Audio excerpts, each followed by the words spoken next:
Do you feel like something's missing in your life? Did you wake up this morning saying it's got the Monday blues? And I don't know if I can get through.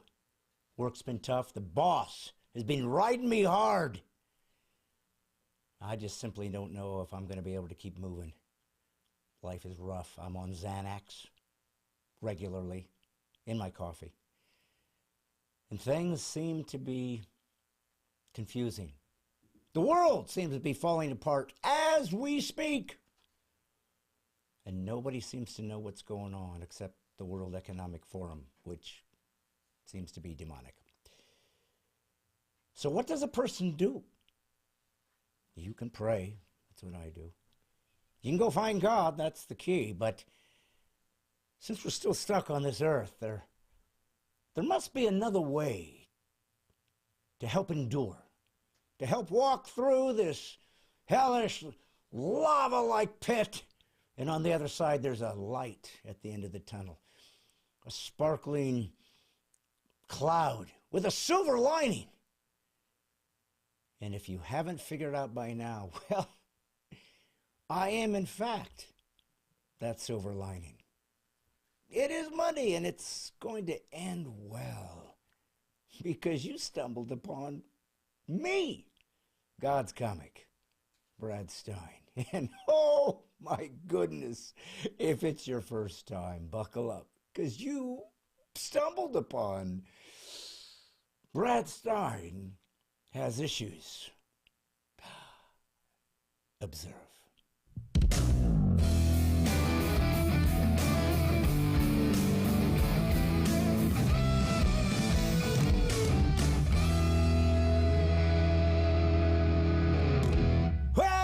Me, Brad Stine, God's comic. We are live from the very pit known as my studio here in Nashville, Tennessee. This is Brad Stine Has Issues, where comedy, conservatism, and Christianity collide in a cacophony of clarity. Those of you who've been with me every Monday, why, you've already got your popcorn and your beverage of choice. For those of you who are watching for the first time, well, it's like going to the Eiffel Tower, or it's kind of like going to the Grand Canyon. You're about to see something, maybe the 8th or 9th great wonder, and it wouldn't be a great wonder if I didn't have the very son that issued from my loins, Wyatt. Wyatt, how are you? Oh, hanging in there. Are you? Because I know one thing didn't hang in here, and that's my new GoPro that just went off. Yeah, I don't actually know what that did. I do. It went off. Okay. It yelled at me for us not having an SD card, even though it shouldn't need an SD card to do its dang job. You just heard him, folks. My son just told a inanimate object it doesn't need the card. Well, that's like a basic human thing to yell at inanimate. In fact, other animals have also been shown to get mad at inanimate objects when they don't cooperate. Wyatt? You work at Lowe's, which is literally filled and survives by selling inanimate objects. Which one do you consider the most profitable? Oh, that's a good one. You see, I'd be able to answer that a lot easier if we could ever keep something in the store for more than 5 minutes. But I would say if there was one item that we definitely sell a lot of, probably wrenches. Wow! Wrenches! Do you remember that the creepy surgeon victim in Operation had a wrenched ankle? Yeah, I believe his name is Operation Sam. I'm familiar. I also remember that we bought you one of those when you were a young lad, and you literally couldn't sleep if we didn't remove it from your room because you were so creeped out by Operation Sam. Folks, my son was terrified of the inanimate object that we would use to try to find the wrenched ankle and the water on the knee. And why are you frightened of this cartoon character? Yeah, that was a weird moment in my life. Literally, whenever I would be asleep and I'd be on my side, I was always afraid, and this is true, that the moment I turn around, there would just be like a 5-foot-tall version of the game staring down at me. Well, you realize that that's a mental disorder, right? I mean, it hasn't been technically diagnosed, but yes. Oh, yeah. Yeah, it's called fake guyophobia. And you obviously suffer from it. Why? We got to... Oh, yeah. You know what? I think that's also... I think you actually have a condition, too. I believe they call it pseudocomophobia, which is the fear of telling terrible jokes. Well, listen, I will tell you one thing that isn't a joke. Our people are here, and they've lined up. And if you didn't know this, let me tell you, the first one is Carrie Hathaway. What? Necress. You know, the guy who's always here first, despite your continued objection. Listen, I don't know what to tell you. I'm just saying that that's what I get. I get these other people that jump on board, as we've talked about over and over again at every single podcast. We aren't able to match the guys that I see show up as the ones you do. But I got Carrie. I don't know what to tell you. I mean, the chat can speak for themselves. Nick Kress was the first one here, and they'll tell you that. I wouldn't lie. I wouldn't disagree. I know Nick. We love Nick. He is Saint Nick, as you know. But what I am going to do is I'm going to say hi to the people that I get to see in the queue, starting with Carrie Hathaway, and she said, I'm not lonely. Wyatt, what does that mean? I'm pretty sure you said something along the lines of hello to all my lonely audience or something like that. Oh, thank you. And they were just correcting your terrible, terrible mistake. Okay. Rebecca Daly Dwyer, hello from Bellefonte, Pennsylvania. Hello to Wyatt also. She always gives us the same intro, right? She always says from Bellefonte, and then she says hello to you, Wyatt. She cares about you, son. Okay, I'm seeing a lot of happy birthdays in the chat. Let me see, whose birthday is it? I don't know. Let's see. Oh, Carrie Tudor's birthday tomorrow. Oh. Nice. You know, speaking of birthdays, Lowe's. We're still doing the birthdays. In fact, we're so successful at it that even though it's been 2 whole weeks-ish, we've already jacked up the price. You're $375 base now. For those of you who are jumping onto the podcast for the first time, my son works at Lowe's part-time. It's not that he doesn't want to do this full-time, but he sucks at it. So he had to have another way to make some dough. And he does it at Lowe's. And so what happened was they decided that they weren't making enough money selling wrenches. They were going to start birthday parties.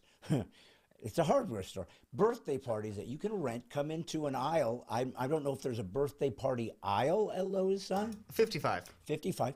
And you get there, and they block it off with a couple, like, No, we don't. No. We just picked the one aisle. We hope nobody goes down. Okay. Well, then, there you have it. And the kids sit there, and they build birdhouses, which used to also be the very same thing they had mental patients do. So that, to me, tells me that you don't care a lot about your children. You know, I actually had an idea for the birthday parties that I actually did pitch to the person in charge of it. All right. Okay, so Lowe's is technically at this point just Chuck E. Cheese for people who like hammers. Okay. Well, what does Chuck E. Cheese have, huh? Animatronic rats. Technically, that's what I was going for. A mascot. Well, guess what Lowe's has? What? A company mascot. And? Well, so the mascot is a plank of wood that we've aptly named Plank. And I pitched the idea that we need to get a, like, life-sized costume and have someone just wear it for the entire birthday party. Oh, that would be so sweet. And I may have accidentally volunteered myself for that job. Oh, huh. Are you going to be Plank? I sure hope not. What, maybe they'll pay an extra 6 cents. Maybe, but at this point, I don't want to rescind the offer because I think it's going to be kind of funny. Yeah, no, I love it. And you should have the equipment there to build that mascot out of Plank. Oh my gosh, that would be terrifying. Hey, listen, Louis Leone. Hi, Brad, White and friends. Rick Lackner. Good evening, Brad. Jim Bronaugh. Evening, guys. Keep our neighbors bathed in prayer. Sad day for Nashville. Very, very sad day for Nashville. As a matter of fact, it changed who I'm going to have on the podcast today. I was going to have Carol Swain on, Dr. Carol Swain. She's a wonderful guest, and we will have her on maybe next week. But I had to change it because of what happened today in Nashville. There was another shooting, and so we're going to have to deal with it. So unfortunately, I try to open the podcast upbeat, try to have some fun so we can get into the heavier stuff, and here we sit. So anyways, yes, that is a terrible thing. Let's see. Gina Sizemore says the WF are evil. Yes, she did. Karen Boyd finally shows up. Hi, Brad Wyatt. And then she prays with hearts. Julia Wolf, hi from West Virginia. Carrie Tudor, hi, Brad Wyatt. And our normal folk who come tomorrow. My birthday and glad to be here. Kinsman, Ohio. Yes, you are.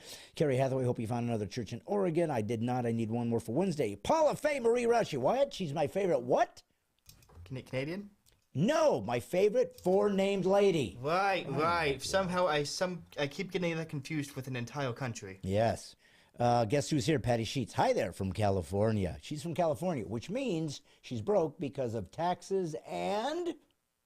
Canadians. Right. Tanya Campbell Golden. Hi from Tennessee. Keith Mock is here. I lived there. Beth Franklin. Hey, guys. Paul Brown, my beverage of choice, Mountain Dew. I used to love that. Let's see. Nick Kress. I got my drywall sander. Let me think. Boom, boom. Anybody else? Keith Moxon saying happy birthday, Dollar Store Now. Brad Live. James Voigt. Forrest Beatty.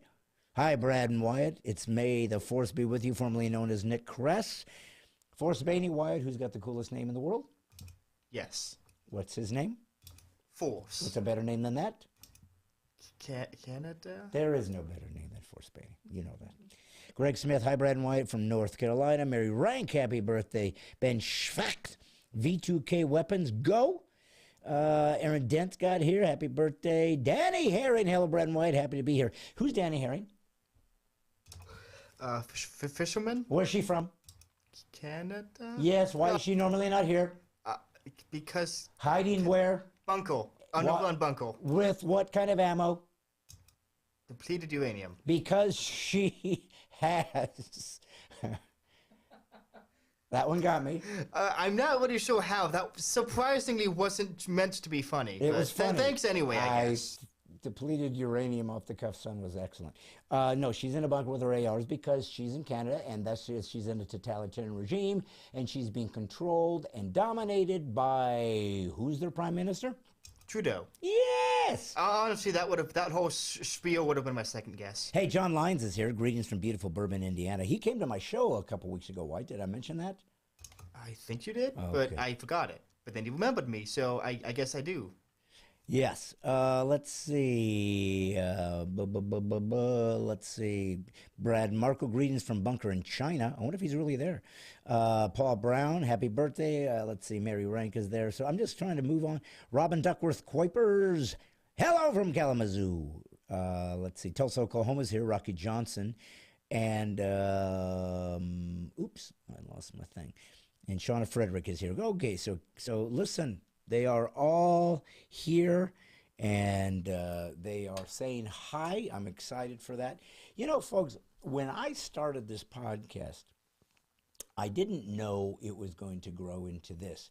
I didn't know that one day I'd have a little GoPro camera right next to me, and I thought this would be interesting because it's an angle where you get to be almost like live. You get to be part of this experience as though you're here because it's right there. And I had Wyatt get it for me and I had him set it up for me. I had him prepare. But there was a problem. It wasn't staying on. It was clicking off. I said, it's all right. I'm paying him big money. He'll fix that. And he didn't. So it's going off again. Now, well, okay, no, that's a different thing, though. It used to turn off completely. This time, it just yelled at us, which I would say is an improvement. Is it still on? Of course it's still on. I cut to it. Oh, I didn't know. Well, of course. I showed you I fixed the problem the day after. Wait a minute. Show it. Am I on? Am I there? Yep. Hey. You're really red. Hi, guys. You're there. Hey, everybody. It's me, GoPro Brad. Wow. It works. Anyways, what I wanted to show you guys. Ooh, Wyatt, should I put him into the eternal loop? Do it. Okay, here we go. I'm going to put you guys back into back in time. Any day now. There I am. There I am, and there you are. That's what I see. That's what you see. You guys are now being sucked into the vortex. I wonder how many times that it actually does that before this stops rendering the actual video. I don't know, but I do know that I didn't expect to put my people in a vortex. Do you think that was going too far? I mean, I guess we can chalk off our issue for the episode, I guess. Listen, Lowe's, do they sell vortexes?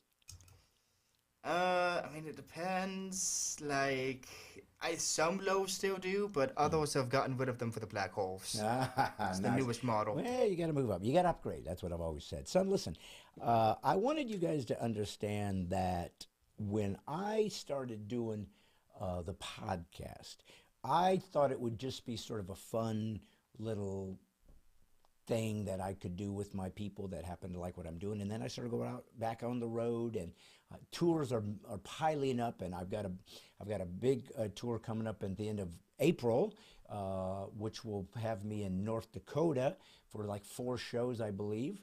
And then I'm going to be in Oregon. I've already got 4 shows booked there. I just need to get a Wednesday.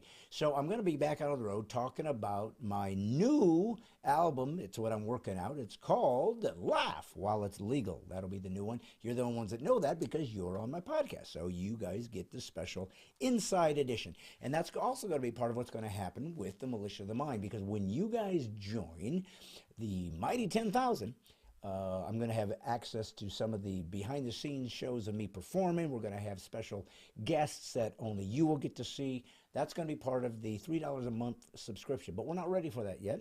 I'm hoping to be soon. What I've learned in life is whatever you want done never is done when you want it or as quickly as you want it, because nobody is nearly as interested in your stuff as you. So hopefully that will be available soon. I will have T-shirts, and the Mighty 10,000 will be the first people that really gets this thing launched so that we can start doing some real interesting clips and guests and just special, even Zoom meetings. We're all going to talk behind the scenes and just really build a coalition, a militia of the mind of American citizens trying to fight back and defend their freedoms. That's really what this is about. Now, not a lot of podcasts do that. They kind of just take their lane and they talk about things and they'll let you watch, and then everybody says, I agree, and then you go away and they're done. I want to see if I can actually help fight to help America survive. So I don't know if I can. I mean, seriously, this is as real as it gets, and we all know that. But I did notice that we have to be aware of the means by which, if our freedoms, if our liberties are going to be stripped away, if we're going to lose everything, you're going to have to kind of see it coming. You're going to have to see what the signs are. What are the red flags? And one of the things that I have noticed, and I'm sure most of you do, because most of you who watch me know what I stand for and what I believe in, when you begin to see pieces of liberty stripped away, especially in the guise of people who are told to do certain things, don't say this, don't think that, don't believe this, don't act like a certain way, don't speak to certain people, don't talk about certain groups. Anything where they begin to control your freedom simply means that you are losing it. Anytime people are saying that you have certain words you can't use, you know, it's interesting because there's this very weird, there's this very challenging dynamic when it comes to free speech. See, one thing that I've noticed that people don't understand is that free speech is dangerous. I mean, it is dangerous because if speech is truly free, yeah, then it means there is no words, no ideas, no concepts, no sentences, no philosophies, no ideologies that are off limits. Now, we as a culture have always felt there was a particular decorum that was expected of people as to what they would say in public, especially if there were children. There was a time when we thought children don't need to hear certain cursing or epithets or perhaps some sexual things. We protected their innocence. We protected their naivete. We knew they weren't prepared to understand the context of what's being discussed or the nuance of what's being discussed, or maybe just some hardcore adult things that are for adults if the adult chooses to engage in those things. If that wasn't obvious, self-imposed decorum, a politeness that we would do that was a self-censorship of freedom. Not because you couldn't say the things, but we were going to do it in a certain context based on the groups that are there. There was a time years ago when you wouldn't say something in a woman's presence. You would curse and you'd say, oh, I'm sorry for the women that are there. I mean, the women's were considered so sensitive, even their ears wouldn't be able to retrieve or receive a certain a curse word, perhaps, or something along that lines. And there was this expectation that the genders had a role to play that was important, that was crucial, that was their mission to be part of civilization and bring the best of that to the fore. Men assumed that they would be the breadwinners. Men assumed that they would defend their family with guns if necessary. They assumed that they would be the disciplinarians. They took on roles that were expected. The women oftentimes assumed that they would help manage the household, which, if you've ever done that, is incredibly difficult. They did not feel that they were oppressed. They did not feel that this was some sort of misogyny.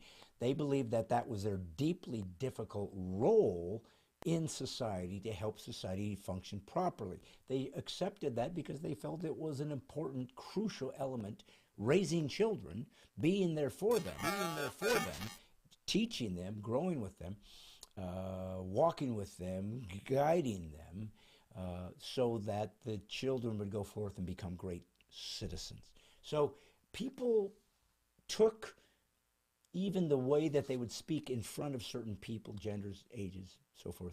Respect was expected. But we weren't eliminated from being able to use any word. It was just when and what were the contexts. Well, back around the O.J. Simpson trial was the first time I'd ever heard the word, the term utilized, the N-word. It had not been, that I'm aware of. That was the first time I heard somebody decide, let's make this word so evil, you can't even utter it.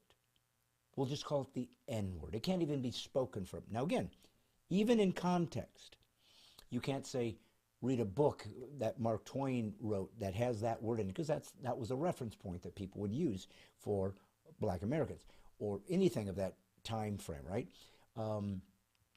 Or it's used, of course, by Black rap artists all the time. The word is used constantly. But now we created this concept that if you're white, you can't even say the word. Now that is controlling freedom, free speech. Now you could say, well, but it's decorum, right? I mean, it's a nasty word, and it's used to demean, and it had been used by white people to demean and dehumanize, right, Black people. So it's something that maybe you don't want to use in polite company. I agree.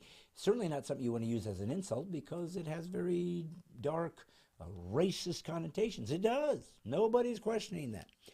But nevertheless, free speech means any color can say it any time they want, because the culture will weed them out. The culture will say, you ain't a good guy, I ain't hanging with you. You'll be shunned. It will happen organically, trickle down, right? You'll know.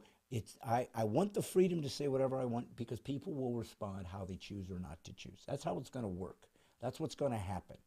And so we have found out that by eliminating some of the words that we are even allowed to say, we literally place a power on the people that decide for us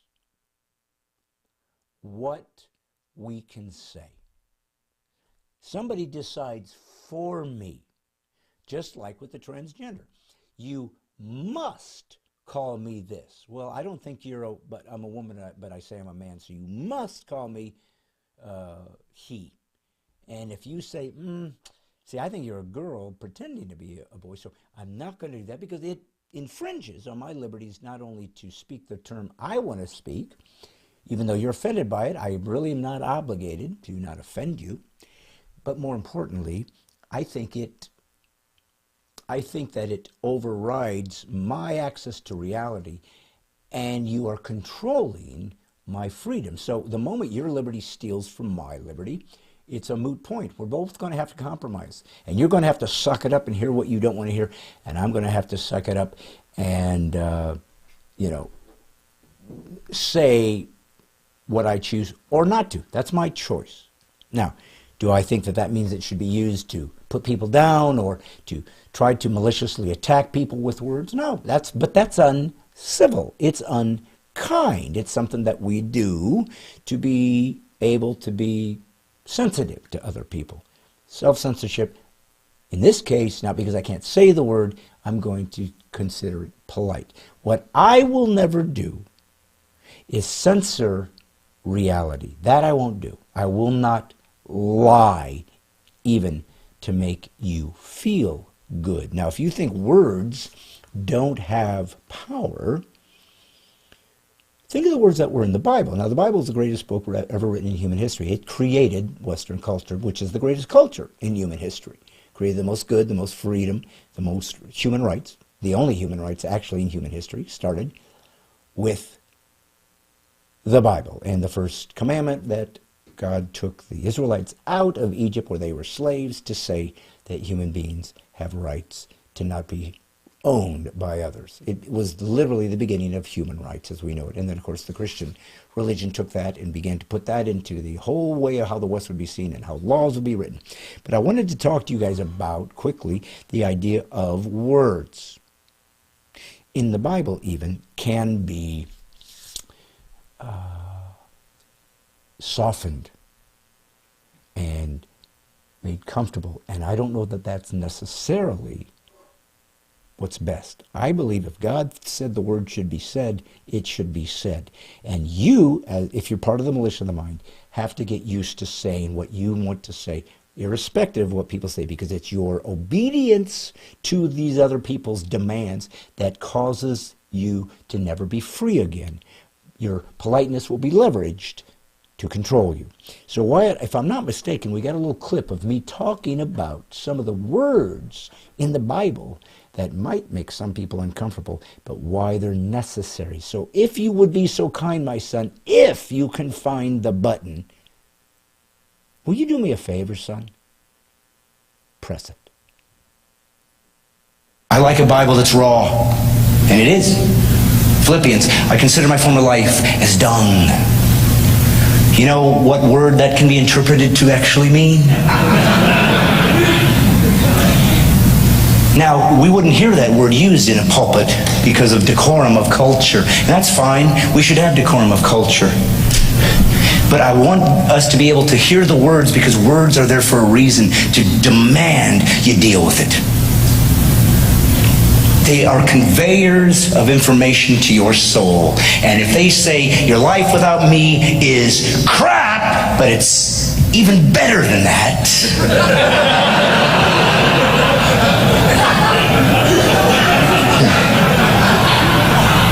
as a man, I'm not offended, I'm moved. You slapped me across the face and made me think about what this means. We've all heard, your righteousness was like filthy rags. Most of you wouldn't know what that is. If you go to this church, you probably do. That would be one church that would teach that. You've heard the righteousness is filthy rags. You know what the filthy rags are? Yep. Menstrual rags.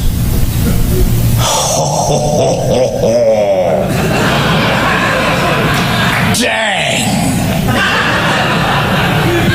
God, I'm doing pretty good, right? I'm pretty righteous and holy. I'm kind of getting there, aren't I? I know how to think and take care of these bad Christians, don't know what they're doing, but God, I'm locked in. Oh no, that's self-righteousness. It's like dirty little rags. Ooh, okay, I didn't want to have little dirty little rags. Or that's like bloody, dripping menstrual rags.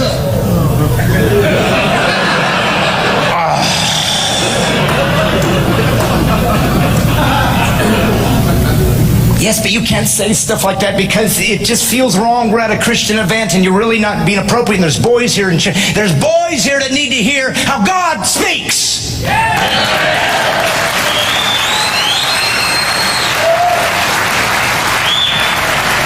What kind of a wuss are you that the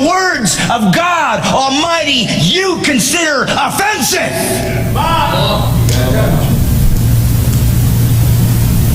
You don't. Your spirit begs for me to give you those words, but your tradition denies it. Because whenever tradition trumps truth, you are a Pharisee. Period.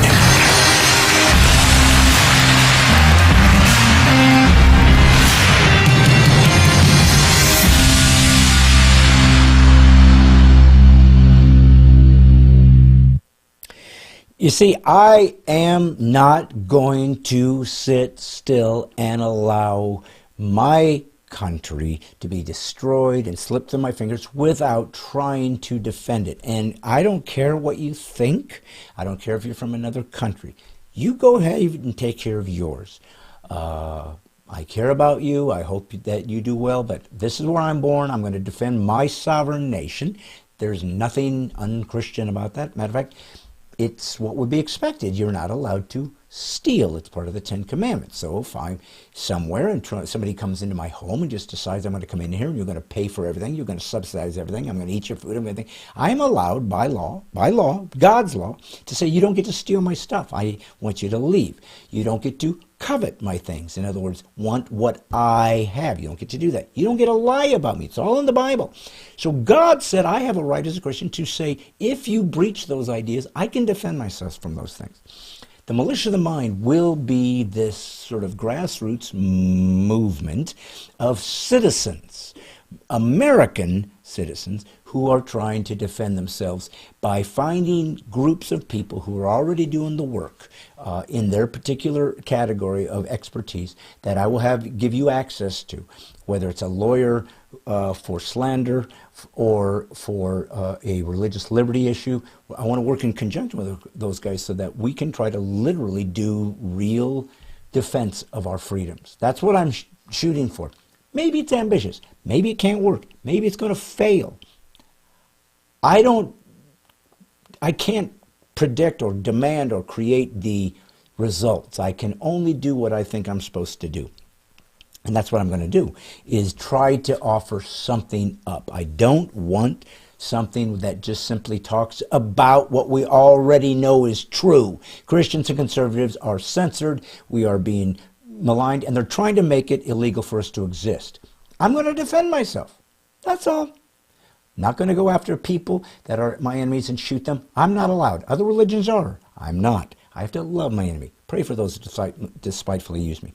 But evil must be attacked. And I'm going to do that. But guess what? I'm just one guy.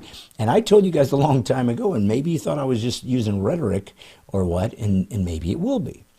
But I told you a long time ago, I decided I'll go out in front and sacrifice myself, if that's what it takes, which means suddenly he committed suicide, suddenly he's murdered, suddenly he had a heart attack, suddenly he went to jail, suddenly, I don't know. I hope none of that happens. Obviously sounds dramatic.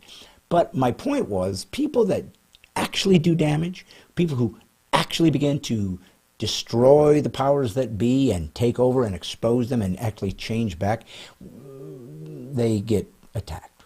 It happens. So I had to make a decision. Well, who am I waiting for?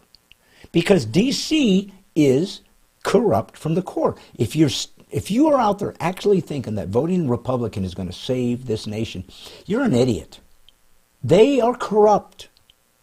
Democrats have made it clear we're leftists, Marxists, and we hate America. They are not Americans anymore. That is not me using hyperbole. I've said this before, I'm going to continue.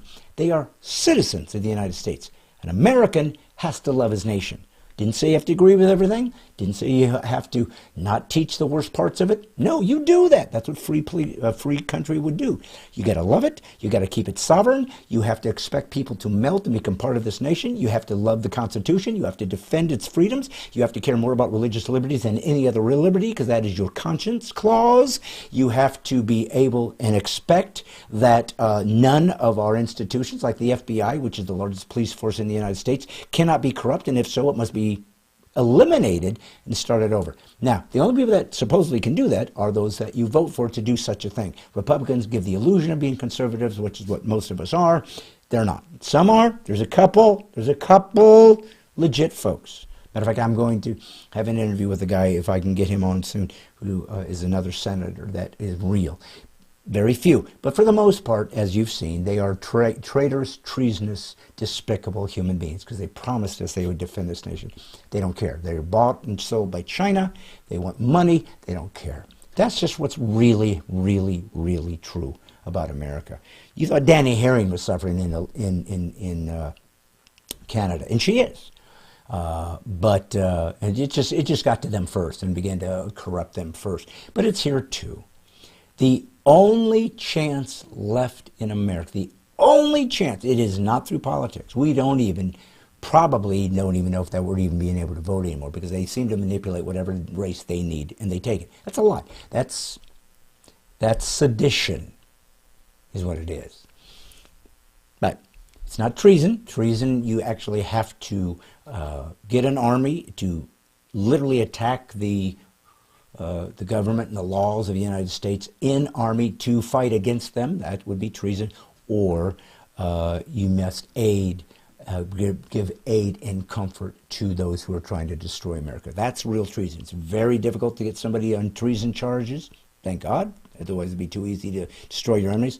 Very few people have ever actually been charged with treason and convicted of such. You can literally say, I think that the Biden administration is corrupt. I believe they're totalitarian. I believe that's what the Second Amendment was created for, was to defend ourselves. They have politicized the FBI. They politicized the banks. They politicized the laws. They are stealing our elections, and they've become completely rogue. That's what it's for. The militias need to rise up and take this administration down. You can say that, and it's not treason. You actually have to get a group. It's not even one guy can do it. It has to be a group of folks who choose to do it, get the weapons, and actually begin the process and start. That's where treason shows up. So anyways, that's what makes freedom what it is. That's what makes free speech what it is. It's dangerous, but it's important. And so I just wanted to keep you guys in the loop. If you want to be part of the mighty 10,000, there will only be 10,000 when it starts. There will hopefully be 1 million before it's all over, but there will only be one mighty 10,000. If that's you, go to bradstine.com, and I want you to fill out your name and your email, and then somewhere on it write mighty 10,000. Just saying I want to be on there. When the subscriptions and everything are ready, it's going to be $3 a month, we'll contact you. And then all the people who have lined up, we'll get, once we get the Militia of the Mind logo created, there'll be T-shirts, maybe hat. But for the Mighty 10,000, I want to have a special little added bonus on that will say, probably M10K, and then a number next to it so you'll know actually which number you rank in the 10,000. Just a simple little gesture saying thanks, let's go fight, let's get in the war. If you want to be part of it, you can just let me know that you're there so that we have you in order, in line. And you can also leave a link here. May not find you, but hopefully we do. But that's what this is all about. That's what we're going to try to do. That's what this crazy little podcast has become, is actually a proactive group of people who are saying enough is enough. So I was going to have a different guest on today. That's a great guest, Carol Swain, and we're going to have her on. But because of what happened today in Nashville, Covenant Church school, someone took a gun, went into the school and shot and killed 3 preschoolers. One was the daughter of the pastor of that church. 3 teachers and assistants were shot and killed today. And the person that did the murder is transgendered. Now, most of the murders that have happened in schools wasn't transgendered, so this isn't me making some sort of, see how the transgender people are. But this particular case happened to be a transgender person who at one time attended that school as a young child. It is a woman, female, who identifies as male. and she is dead too. The police did respond. She had killed 3 children. She had killed 3 adults. And then I guess the police got into a battle. I don't know exactly the details, but she was shot dead. So today, that woman, as we speak, right now, live, is in hell. And she ain't never getting out. There's a cost to your ideology. There's a cost to your philosophy, especially when it begins to affect your behavior. It has real-life ramifications. The transgender movement is becoming so powerful and relentless that it has to be discussed because it's destroying female sports.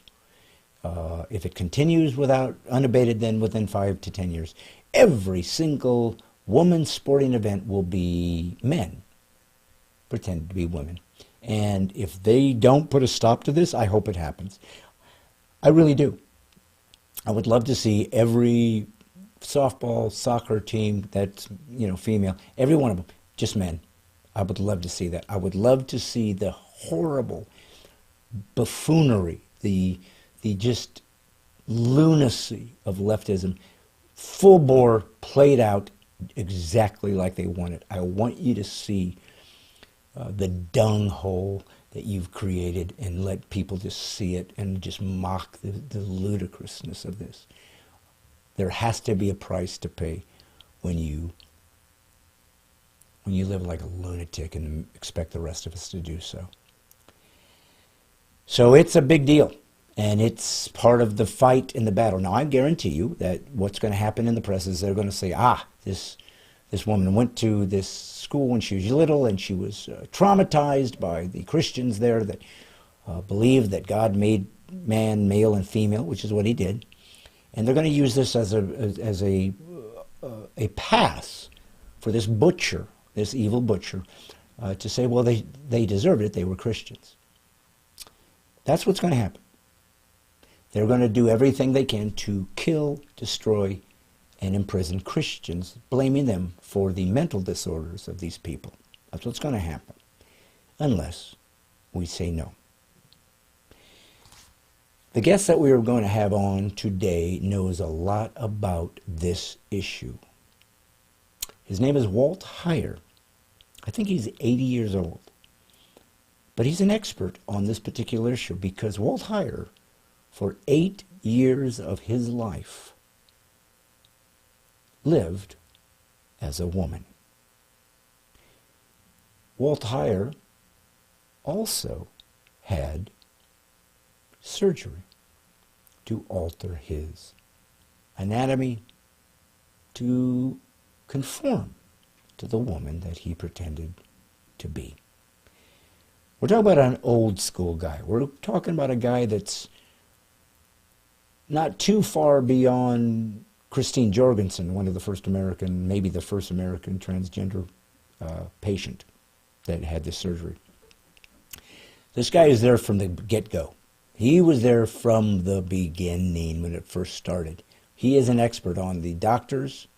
He's an expert on the agenda. He's an expert on what is happening and the horrible toll it's taking on youth that are being mutilated and butchered, and they'll never retrieve their life again. Their parents are not defending them, protecting them from themselves. And very soon, we're going to see lawsuit after lawsuit. In my hope, of course, these doctors will be stripped of their medical license, hopefully sued, perhaps even imprisoned for butchering somebody. And that we will see, the worst part will be parents who will be hated and despised and cut off from these children when they grow up and realize, why didn't you protect me from myself? I was 8. This is about as real and evil and dark as it can get, and we must fight to help defend these kids from this lunacy. So you're going to listen now to a professional ministry whose entire purpose is to tell about how this game works, how you get into this thing emotionally, mentally, and its repercussions. And also from actual clinical trials and actual help, therapeutic help. He's going to show how you get out. So, before we go to him, I do want to say one thing. I thank you, as always, that you show up. I am now on Spotify. We are little by little getting the old podcasts on that you guys have all listened to. Some of the audio is not as great. We're going to get that fixed. You know how it is. You guys have been there from the beginning. We're figuring it out little by little.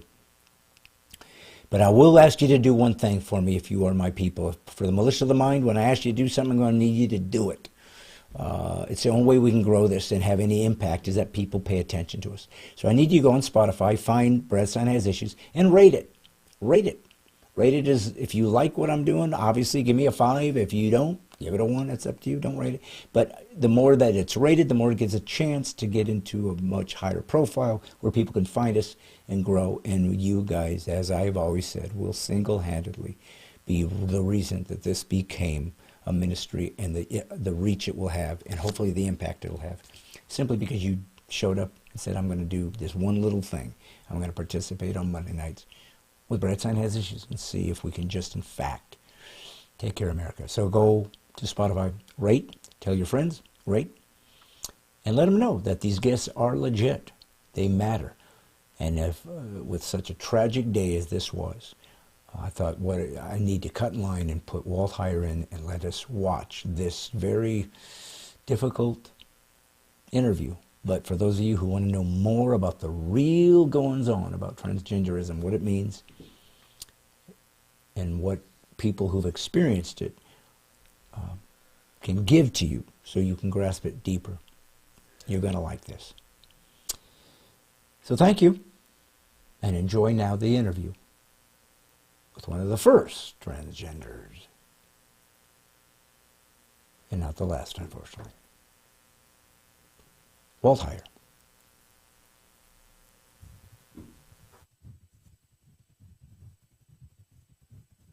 Well, folks, as you know, on Brad Stine Has Issues, the entire purpose of this podcast is to look at issues, try to see what's going on in America, try to see what's going on in the world. And because this show is unique in that it is a mixture of comedy, conservatism, and Christianity colliding in a cacophony of clarity, and I can't think of another word or I'd use it, I find that for us to get anywhere, we're going to have to find what is actually true. You know, as a Christian, we're the last truth tellers on earth. If you aren't telling the truth, there's really no purpose for you to be here because it gives us clarity. It tells us what the world is, where it's going, and what is expected of us who are trying to bring true north back to culture. And so for that to be able to be done effectively, we have to explore something that I have mentioned to you guys before, and that is this. Whenever something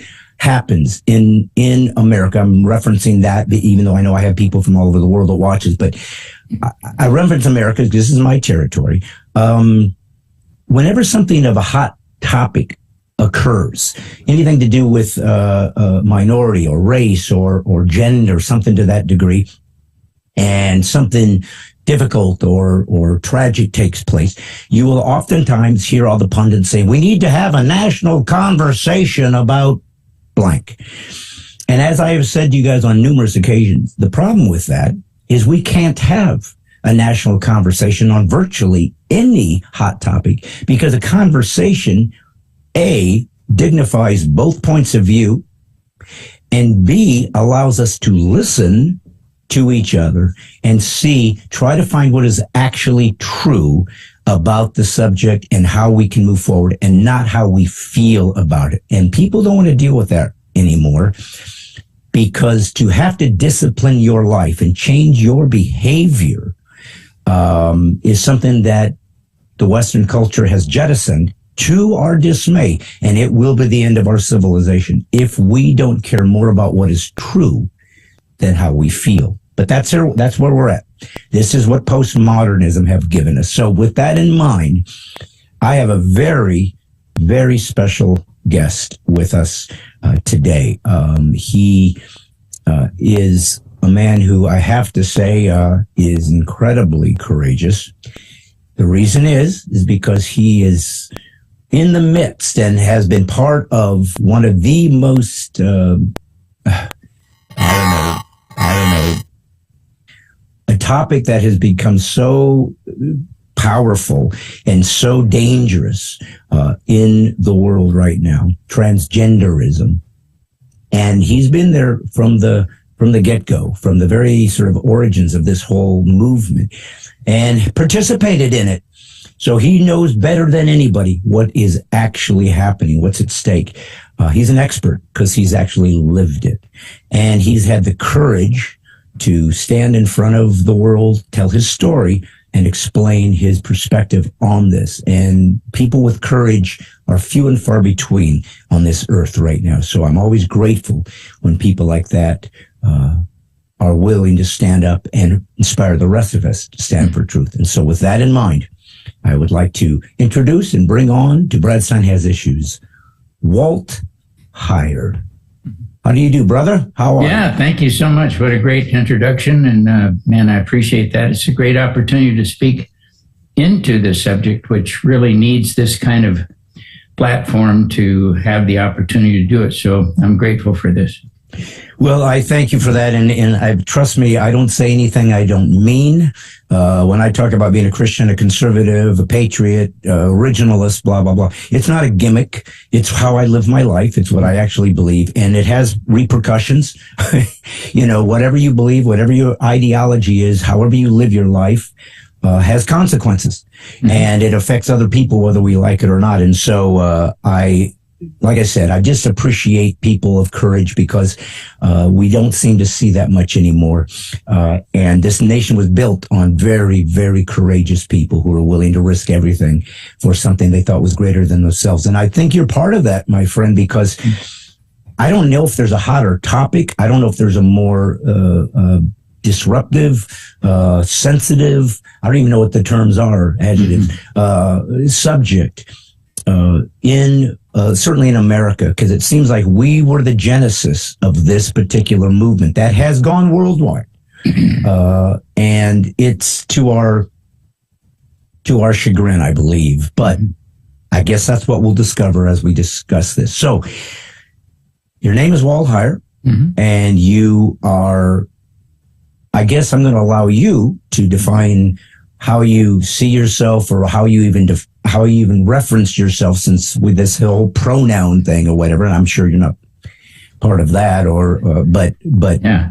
I certainly assume that you have to reference yourself in a particular way so people understand how to engage you in a way that's most effective. So how do you reference yourself in regards to this topic?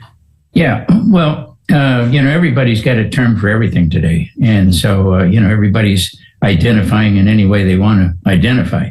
But because I like the truth, I'm a man who, as a young boy at the age of 4, was engaged in cross-dressing with the help of my grandmother, who began this affirmation that we hear so much about.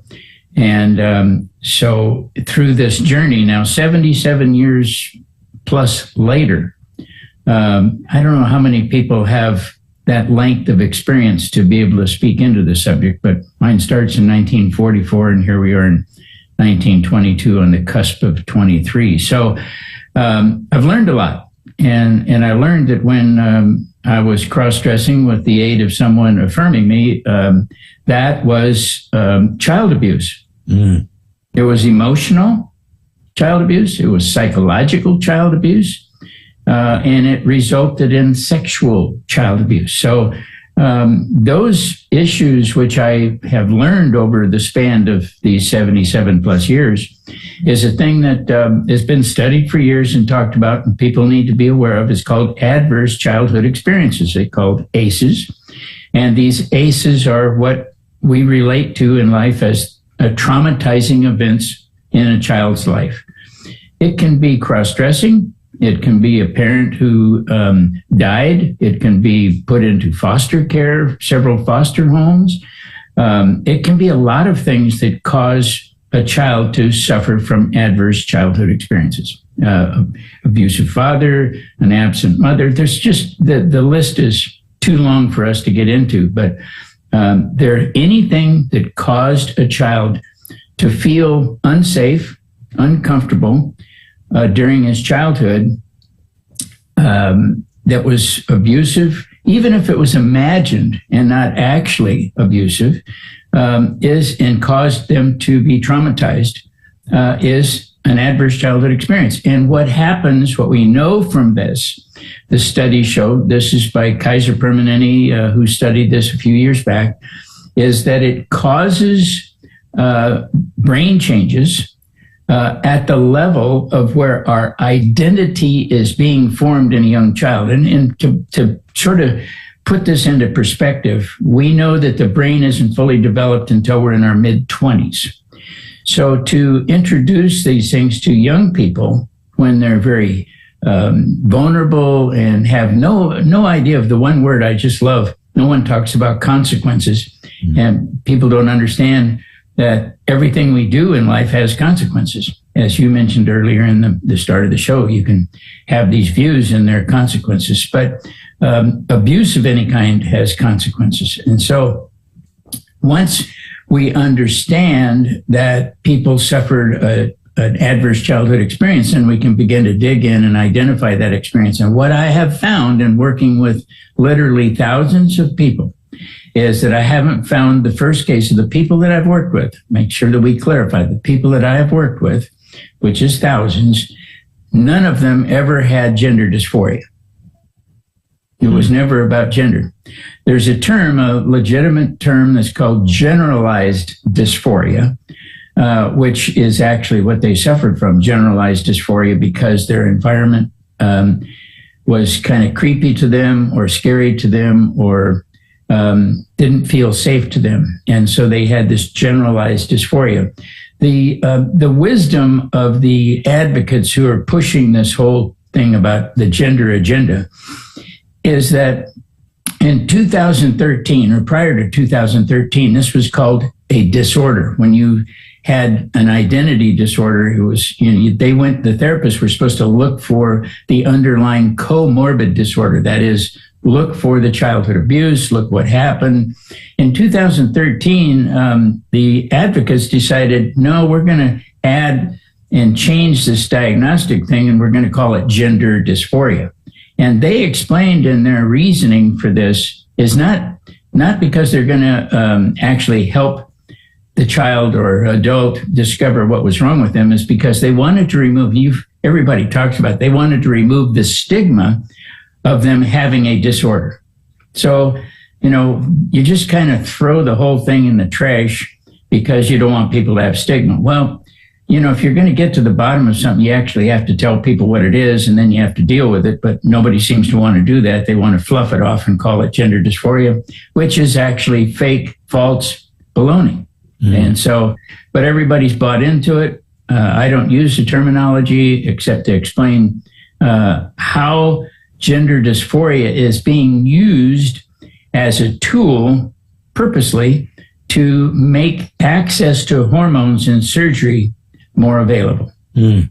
And so it has nothing to do with sitting down with a person and digging into what, because I have a question. I'm trained in counseling. I've been director of a counseling. I do a lot of counseling, many years of it. What I always want to ask anybody who's struggling is, what happened that caused you to not like who you are? Mm. It's not a very brilliant question, but it is kind of an interesting one, isn't it? Yeah. And so then I will ask them, why do you think if you cut off body parts and take hormones, you're going to be better off than you are the way you are? So I want people to begin to actually have some self-reflection and dig in. And what I've found in 100% of the people that I've worked with, thousands, they can identify the specific event, time, and situation that caused them to not want to be who they are. Wow. I mean, it happened in just one moment, and they suddenly reimagine themselves as something new. From yesterday I was this, but from this moment, this trauma actually has caused me to redefine how I'm going to move forward in my life. Yeah, and I don't think it happened. None of these ever happened in a moment, but there was a moment when they realized it had been happening. In other words, there was most often a series of events that wasn't the first one or the second one or the third one or the fourth one, but the accumulative effect of this caused them to go, whoa, I don't really like who I am. I don't want to be this person.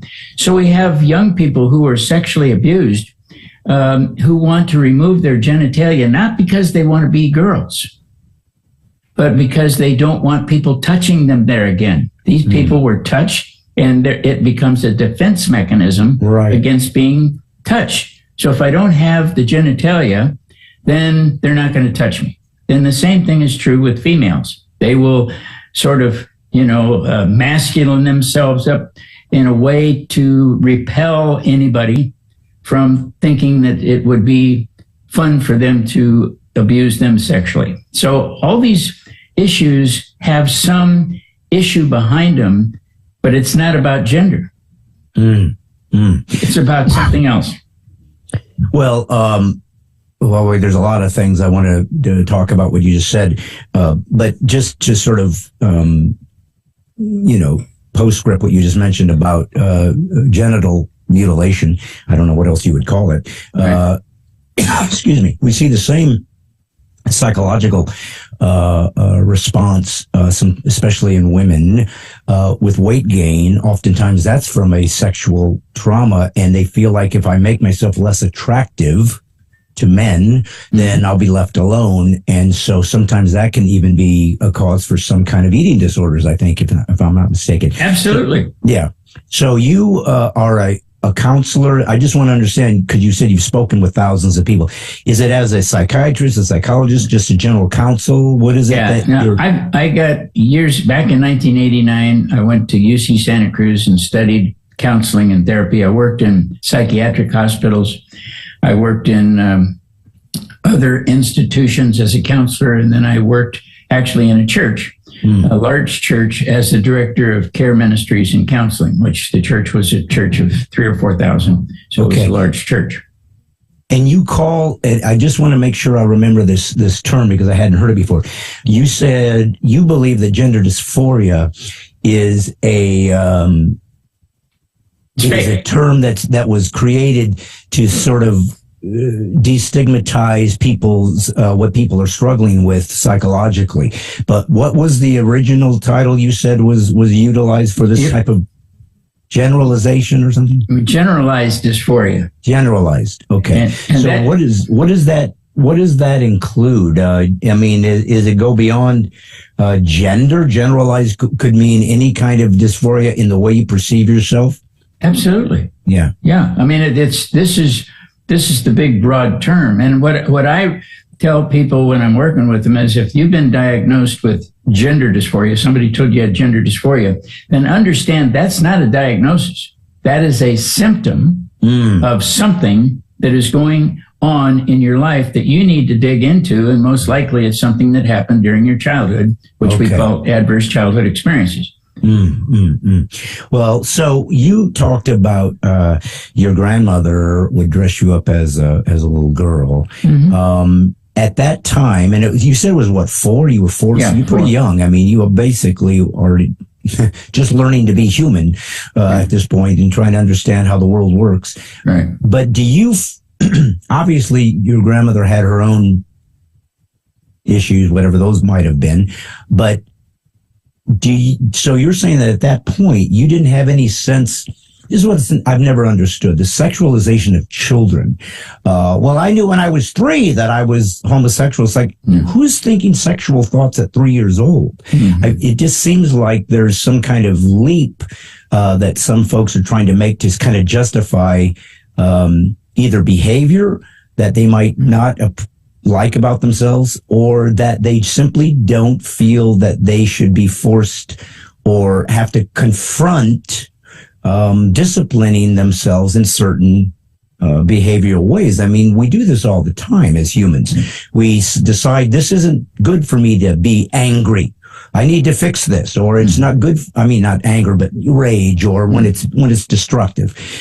So I find it interesting that when you're that young, you probably, well, I'm not going to assume that, but I'm guessing you probably didn't really think of yourself as a boy or a girl, because it's irrelevant. You're just trying to live your life.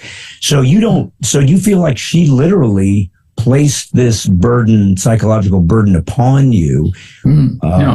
No. Let me dig into that and kind of open that up a little bit. Yeah. I started cross-dressing in her clothing when I was over there being babysat. Okay, so it was something you started with. Okay. Yeah, and so I was a perpetrator in this, and she encouraged it. And this is where I think everybody starts to go wrong. Just because a child is curious about wearing women's clothing if he's a boy, there is absolutely no necessity for us to encourage them to change their identity as a result of a boy's curiosity at 4 years old. I mean, to me, that's insanity. Right. And so we have, so I encouraged this without having any knowledge of what I'd be talking to you about it when I'm 82 years old. Right. So I think that's important to understand, that everything we do has consequences. And had grandma, I think at that point said, no, you're a boy, and this is not appropriate and this is not going to happen,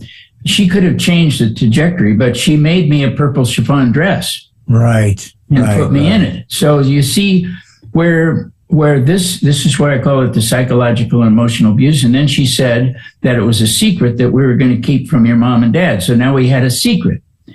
So anytime we have a secret, we know there's not something that's good, and because we're ashamed. Well, what's interesting too, Walt, is that that's replicating itself in the broader culture now. We have teachers in public schools doing the same thing. We're not going to tell your parents this. And now people trying to make laws that justify and condone and protect teachers and other folks who are hiding this from the parents. So it's interesting to see that this cultural psychosis that was hidden in the 40s and very not spoken of out loud is now becoming full-blown pathology of how we live our lives. And those who consider this inappropriate or abusive suddenly were the haters, and we have a phobia. I always find it interesting when this idea of phobia showed up. Hate, homophobia, Islamophobia. It's like phobia is an irrational fear, and that would be considered a mental disorder. So suddenly, when somebody had a disagreement with somebody's behavior, they decided to project a mental disorder on me for exposing somebody's mental disorder. So it's such a clear systemic narcissism that has happened to this nation, that people always accuse you of who they are.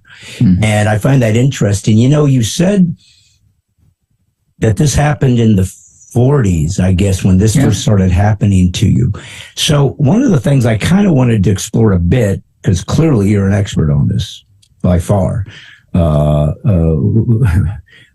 unfortunately, I guess, in long term, though you've been able to heal many people with it. So God bless you for using it for good. But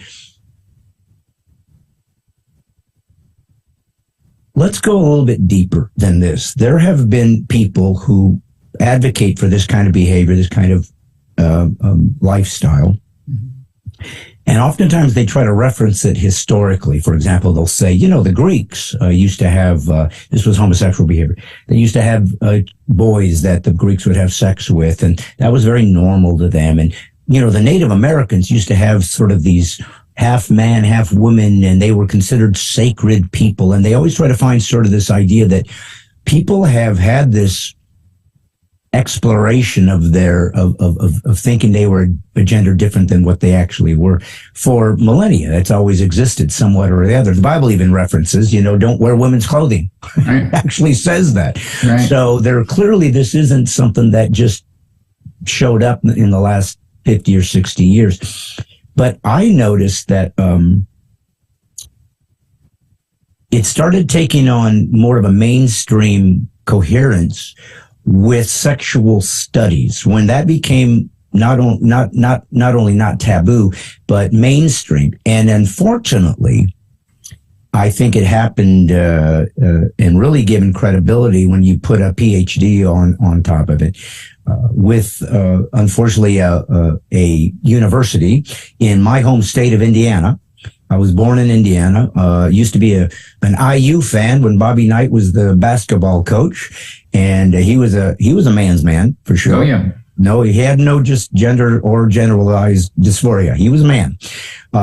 He could throw a chair better than anybody. He would throw without even thinking about it and not care who it hit. Right. But unfortunately, someone came out of that system who, the more his background was exposed, was really a monster. Mm-hmm. And his name was Kinsey. Is it Alfred? Yep. Alfred Kinsey. Yeah. Who in the 50s did some alleged studies on American sexuality. Yeah. Now, after research was done on this man, the people that he was talking to and interviewing, for the most part, were in prisons for sexual crimes. It was oftentimes pedophiles. And he tried to normalize as though, no, I'm just talking to your average person on the street.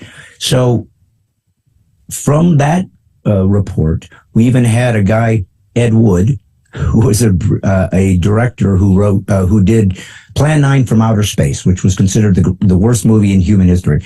It's a funny movie to watch. But he also did a movie called Glenn and Glenda, mm-hmm. which he was a cross-dresser. Mm-hmm. And he made a movie about it. Never went anywhere because he didn't have much support for what he did. He was a very odd movie maker. But what I'm getting at is that there have been attempts to normalize and to bring into the public view this type of behavior from the get-go. So I wanted to discover your thoughts. I've read your book, Paper Gender. It's a great book, and people should get it if they want deeper understanding of this. But you referenced Kinsey and another guy who I've heard about. Let me see if I can find it. It was Money, John Money, mm-hmm. who also was, these are child abusers. Oh, yeah. Yeah. So can you tell us a little bit about that background and your thoughts on what has started the momentum in America to get us this far down the road into such dysfunction as a culture when it comes to sexuality? Yeah. Well, Kinsey was probably the most sick individual that I've ever encountered in terms of reading about his story. Some of the stuff is just so disgusting. And I mean, he was addicted to masturbation. He was addicted to harming young children. He thought it was okay for adults to have sex with babies. So that's kind of all I'm going to say about him. Yeah. Because that's just so, and there's a great book for people who want to learn about it. It's Crimes and Consequences, written by Judith Reisman. It's a fantastic book, gives you everything you ever wanted to know if you want to look at that garbage. Now, Money, on the other hand, was just a flat out liar.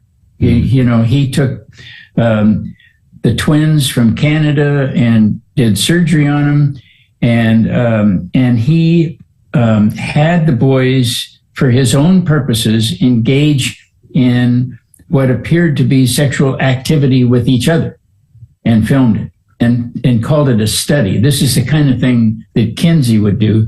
So these were individuals, as you talked about in the book, these are the people who are addicted to pedophilia. Mm-hmm. And we have that going on today. Yes. And so, yeah. No, I mean, go ahead. I was just going to say that's another step now is trying to normalize pedophilia. So it's a sick and twisted and frankly demonic as it gets. It's so beyond evil that I don't even know how to deal with it. But anyways, I'm sorry. So yeah, they're introducing pedophilia to children in kindergarten. Yeah. In public. So, this is a deliberate attempt by our government and our current administration, let's just tell it like it is, to destroy the minds of young children, confuse them to the point to where they don't know who they are or what's going on. And so oh my gosh, this is just so bad, because I'm getting emails from these people every day who have now grown up, and some of them 17, 18 years old, who went through the surgery at 15, and now they say, I feel like a Frankenstein monster. Can you help me restore my life? So they're harming children. They don't care. The whole idea, if we can understand what's behind this, is that if they can destroy male and female, which this is where they want to go, they get to destroy the foundation of the church: man, woman, marriage, children. Yeah. So this is foundational to the destruction of the church, destruction of society. Let everybody pick one of the 300 things that they describe as some alternate to being a male or female. The problem is, no matter what they do, you're only going to have a male and female. Yes. They're going to just be identifying as different. And here's the interesting thing. You've talked about homosexuality. In the thousands of people that I've worked with, including myself, over 90% of them were heterosexual men, never engaged in homosexuality. This is the idea of cross-dressing is not an issue of homosexuality. I want people to understand that. There are several things involved here. Body dysmorphia, they just don't like their body because of something that happened. Autogynephilia, maybe a term you've never heard before. Transvestic fetish disorders. Autogynephilia probably represents some of the men who you see getting awards and who are in the government standing up saying that they're transgender.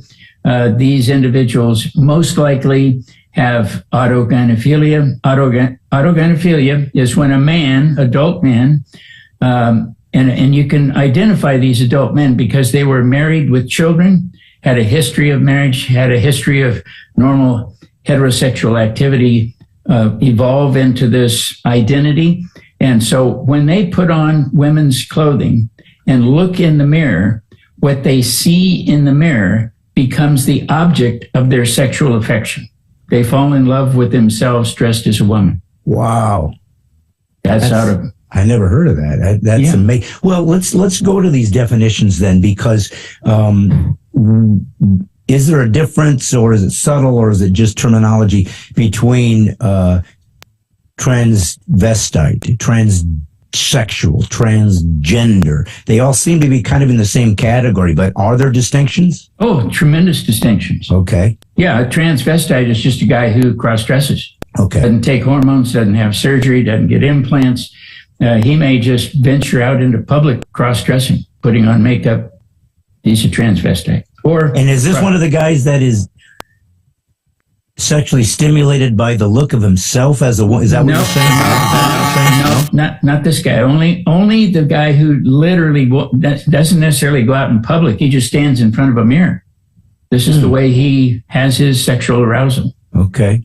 And this comes oftentimes after the individual's been married for 20 years and has 4 children late in life. So then you have people who will take hormones and don't have surgery. So what are they? They're thinking about this word transition, and the word transition is another fake word, because so far I can announce today to your audience, no one in world history has ever transitioned from one gender to the other. Right. That's baloney. So they will take hormones, and then they stop taking hormones, never have surgery. They are just sort of experimenting. They're not quite a transvestite, cross-dresser. They kind of fall into that zone. They don't know exactly where they're going with this. Some of the people will announce, I just get relaxation from cross-dressing. I don't really want to, quote, change genders. But when they take hormones, which is, I guess, the next phase, the more robust phase of moving into this potential trying to change themselves, so they're in a higher realm, because now you're dealing with chemistry in your body, so that's going to deal with some what actually happens, because now we have children who they're given hormone blockers. Well, clearly that's unhealthy. I mean, something is not going to ever be the same with those kids. No matter what they do or change or stop taking it, that kid's life trajectory biologically will never be the same, because they messed with the way they were created to evolve, to grow, to develop. Yeah. So hormone blockers were designed and intended to be used for a population of children whose puberty was developing way too fast. Oh. And there was a purpose for this medication. So these were children who were developing at a rapid rate, and they could use the puberty blockers to slow down that so that it was more appropriate development. These individuals who use everything to abuse kids with decided, well, man, we can do this with, people who don't have this fast, rapid development. We can actually stop them. And what they end up with is, like, I have a lady who wrote me today. She has now, her vision is impaired because of blockers. Her bone development is not developed properly. She has brain issues. I mean, it's all these different things. She had blood clots. I mean, I go through the list. Yes. So these are extremely harmful medications and never intended to be used that way. But we seem to think that kids are just little lab rats that we can throw things into, and then when their life is destroyed, we can just toss them in the trash. Yeah, well, we tried. We were just trying to do good for science. So, there's going to be some casualties. So people that take hormone, I don't even know if you can reference children because they oftentimes don't have a chance. The parents are doing this. But if you're older, let's say you're in puberty, you're in your teens maybe, and so you've kind of developed into whatever, male, female, and then you decide, I'm in the wrong body, and they start taking them. First of all, what do you call that? Because we said transvestite, transsexual, what is that? Yeah. Is there a category for that? And what happens to a teen who's already started becoming their sex? What happens with that, with their chemistry at that point? Yeah. Anybody that gives a child hormone blockers past puberty or when he's well into puberty, the parent should get a hold of a lawyer and file a medical malpractice case. Amen. And sue the sucker and put him in jail. Amen. Period. Which is happening. I mean, there are some folks finally, I think, who are trying to fight back and say, hey, you gave me a double mastectomy. I was 14 years old. I'm going to sue you. And I hope there's a big, giant class action lawsuit towards these folks because there has to be a penalty. I'm sorry, I don't mean to get on a soapbox. No, that's all right. I've got a case right now that's going against Kaiser Permanente, and I know the one you're talking about with the breast implants against Kaiser as well. Both California. Kaiser Permanente needs to be shut down and shut up, and they need to be hurt bad. And this case that I've been working with, a young man, he's in his mid-20s. And to give you an idea of how ruthless they are with this, this is a great example. He had surgery in March of 2021. He contacted me in August of 2021, and he said, gee whiz, I didn't want to do this. What are they doing? They told me this was the right thing. They cut his genitals off. They transitioned him according to their records. And I said, so this was a guy that became a woman or is trying to become a woman? Okay. Yeah. And he contacted me and said, well, can you help me detransition? It was only 5 months later. And so I said, well, who in the world did this? And he told me, and I said, well, can you send me your would you mind sending me your medical records? Because I work with a large group of attorneys and have for over 6 years. And so I said, I'd like to look at it before I send them to the attorneys and see if it's an appropriate medical malpractice case. And when I saw that the same institution, Kaiser Permanente, had been caring for him since he was 13, he was in a mental institution when he was 13 because he was sexually abused, emotionally abused, and psychologically abused. And he was diagnosed with schizophrenia, bipolar disorder, and PTSD at 13. And we're under his care at 24. They decided, well, you have gender dysphoria. They needed the money. Let me just insert that's about the money. And they figured this guy is so whacked and so screwed up because he definitely has some developmental issues. He's a great guy, but he's developed slowly. And so they told him, okay, we're going to cut your genitals off, change your gender. And that's when he contacted me. And even in the notes, the therapist said, I know you're not certain about this, but we know this is going to be okay for you. Well, that is malpractice without that's prison time as far as I'm concerned for these people. So this is a crime against humanity, if you ask me. But it's going on every day. I get the letters that I've got over 10,000 emails in my inbox from people. Not all of them are people who had those stories, but a lot of them had the stories. So we're destroying lives totally unnecessarily. Not one, get this, not one person, adult, child, or anybody else needs hormone therapy or needs to have their genitals cut off. This is Frankenstein stuff. This is idiot stuff. And my view is anybody who does this, I want to know about their pathology. A guy who's focusing so much on somebody's genitalia. I want to know what the heck's going on with them, because I think they're the ones that are really sick, and we need to study them. Well, let me ask you this, and this is kind of sensitive, but I think it deserves to be explored. You know, I've been a big pro-life advocate for many, many years, worked with a lot of pregnancy resource center fundraisers to help life. And one of the techniques, unfortunately, to try to help people understand what abortion is to show what abortion looks like. Mm-hmm. This is what happens. This is a chopped up human being. Now, are you still thinking this is a clump of cells? It's horrible. It's graphic, but it's inescapable.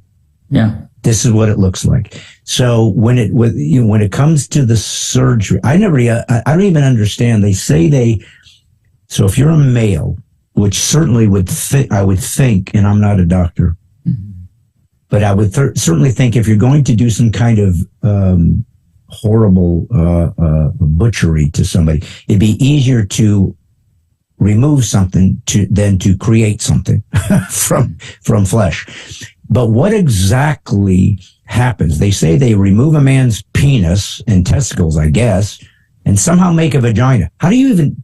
I don't even. And is this supposed to be functional? Are they? Do these men that have created a vagina have vaginal penis sex with men? Is that even?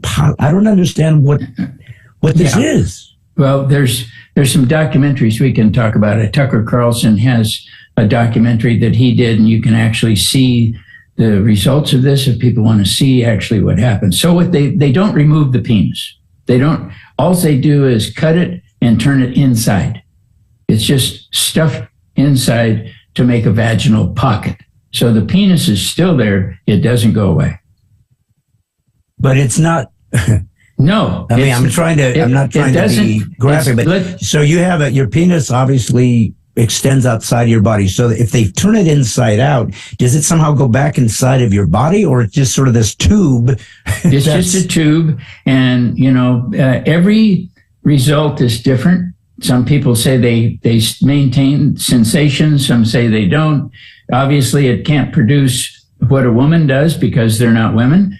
And so this is, many of the men who detransition want to have their penis put back, but it's mutilated so badly then that there isn't any way to do that. And for the women, many of them who have a phalloplasty attached, there has to be some kind of pump mechanism installed that they actually pump to make it work.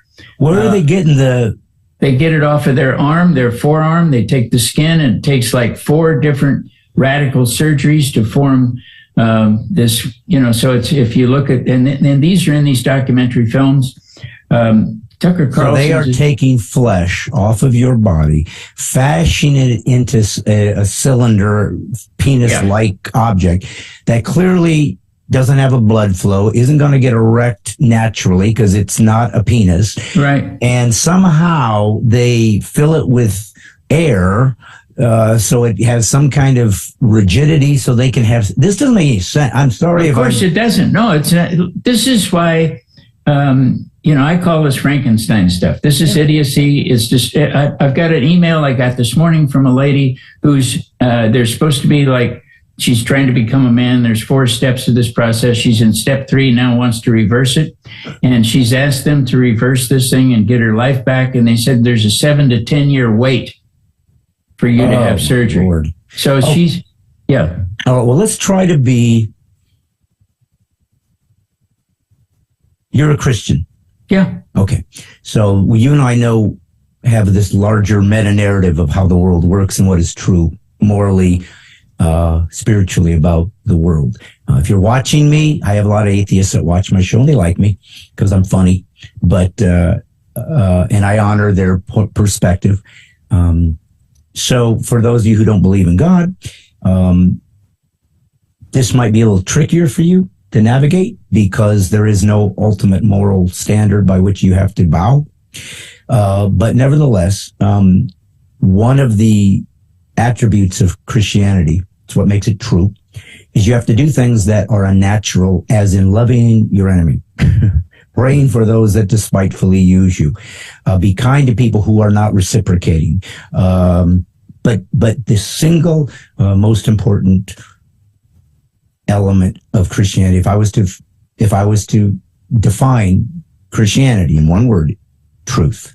It's simply truth. All of the enemy that we are fighting in America and around this world is truth and lies. It's not Democrats and Republicans. It's not conservatives and leftists. It's not atheists. And that's a manifestation of either a truth or a lie. That's all it is. That's right.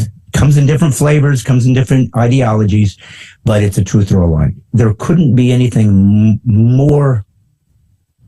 I got to tell you, brother, and I'm being very honest, it breaks my heart. I want to weep for these people who have been mutilated. Yeah. And especially children who will never retrieve their life. Yeah. I mean, that doesn't mean they can't somehow live a productive life, I guess, and somehow overcome it and maybe use their story to help others. But my Lord. Yeah. It's like what I used to say about having frivolous sex. It's like making a sled out of a Rembrandt.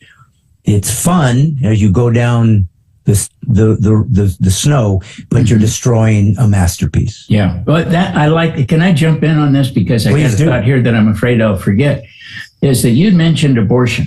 And there is a connection to this with abortion, because when we have girls now having hysterectomies at 13 and 14 years old, that is abortion, right? Right? Because they're not going to be able to produce children. We're cutting off boys' genitalia. They're not going to be able to produce sperm. So we're raising up a group of boys and girls who will never be a father or a mother. They'll never be able to produce any children. This is, to me, abortion 2.0. Yes, that's interesting. I mean, I always say, and I like to say that this is a group of people who, if they don't kill these babies in the womb, when they come out, they're going to make sure they change their gender so that they can't produce babies. Wow. I mean, this is how hideous. If you can make that connection and understand their mindset. Yeah. And we know that the Lord Jesus Christ developed man and woman so that they would join together with the sperm and the egg and produce children. Now, no one in history has ever changed their gender. Yeah. The only thing we're doing with all the surgery and all the hormones is we are masculinizing women and feminizing men. They're still men. Yeah. They're still men. They're not going to change. This is the insanity of it. And that is what you talk about called the truth. Well, and as you said in your book, Paper Gender, I should have brought it up here so I could show people. But anyways, they can find it on Amazon, I'm guessing. But you talk about something as simple as DNA. You know, nowadays, there's DNA evidence of people that do a swab on somebody's saliva and find out you raped this woman 20 years ago. But we have the semen or blood or whatever that we can match. And if I do an archaeological dig and do some kind of DNA on a bones, I can see it's a male or female. There is no alternative. No one's ever been confused. It's kind of a both. It doesn't exist. So we can literally use DNA evidence to convict somebody of a crime and put them in prison for something they did 35 years ago. Right. But somebody's standing right next to me. If I do a DNA evidence and it says male or female, somehow that's not even either considered legitimate or even allowed to be explored. So I found that to be a pretty simple exploration of just how far this fantasy this nightmarish fantasy of denying reality for the sake of, I don't even know what it is. I don't know what they think they're accomplishing in the long run. Destroying man and woman. And here's the thing. Here's another one of the big lies. We don't have gender dysphoria. And the other big lie that they have promoted, that they've got a lot of people to believe in, is that what gender, you've seen this on forms. I threw the form in the trash when I was given to it by a hospital. What gender were you assigned at birth? Well, let me tell you, hell no. Ain't nobody ever had their gender assigned at birth. That was done at conception 9 months before you're ever born. And nobody's ever going to unwind what happened when the sperm hit the egg. So let's get over this nonsense. Yeah. Nobody's ever had their gender assigned at birth. That's total baloney. And the reason why they say that, there's a reason behind it, is because if you've had your gender assigned at birth, then they can unassign it later. You're right, of course. Of course. It's kind of why, I mean, this is a little bit of a leap, but it's why the founding fathers said, that, we find these truths to be self-evident. All men were created equal and, designed by their creator. In other words, the founding fathers of this country made sure that our rights were given by God, so that a man couldn't change it. As long as men are making the cultural convention to create a document that says, we decided you get A, B, and C, well, then a man with more power can destroy it. Not if it's God.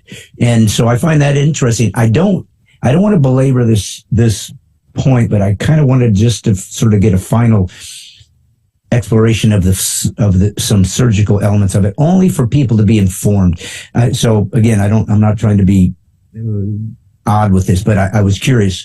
So if a male does do this surgery to turn his penis inside out, or a woman adds this flesh, does that also destroy the woman's clitoris and in the male's stimulation, so that they can no longer orgasm, they can no longer appreciate sex? I just want to know what this does to somebody ultimately in finalizing the rest of their life. And it depends on the surgeon. Some surgeons claim to have success.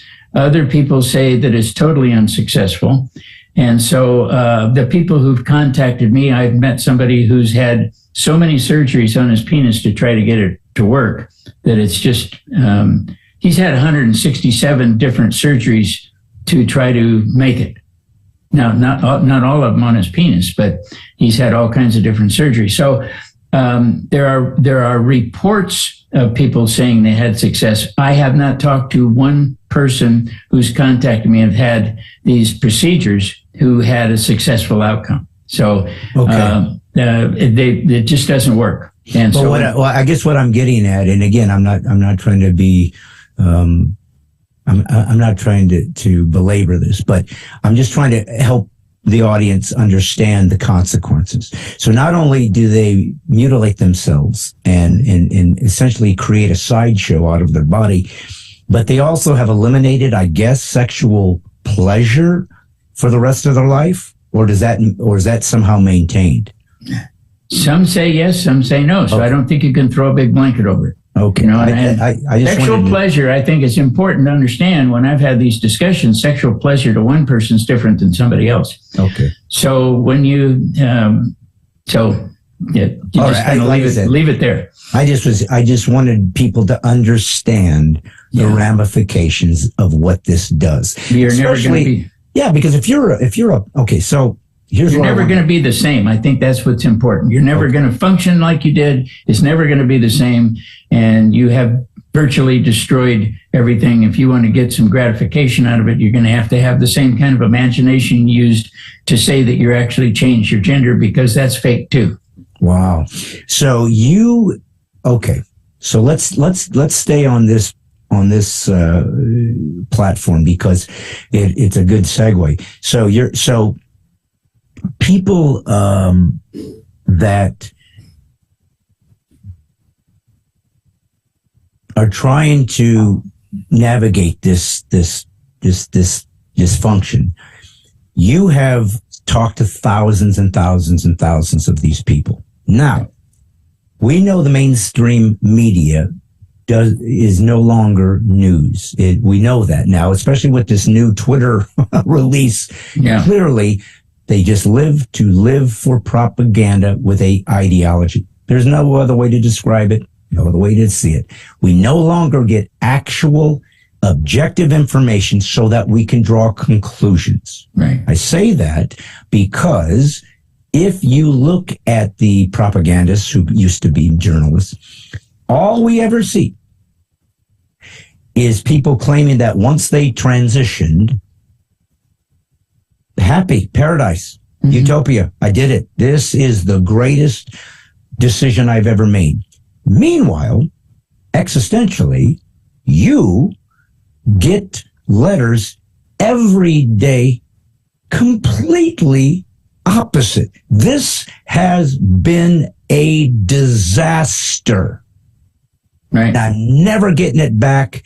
Can you at least help me move forward in some productive way so I can live my life without wanting to kill myself, which is ironic. Yeah. Because oftentimes they say these people want to kill themselves because society isn't acknowledging themselves. And once they do this butchery, they want to kill themselves because it had nothing to do with that. They didn't deal with the issue that actually caused them to get this place.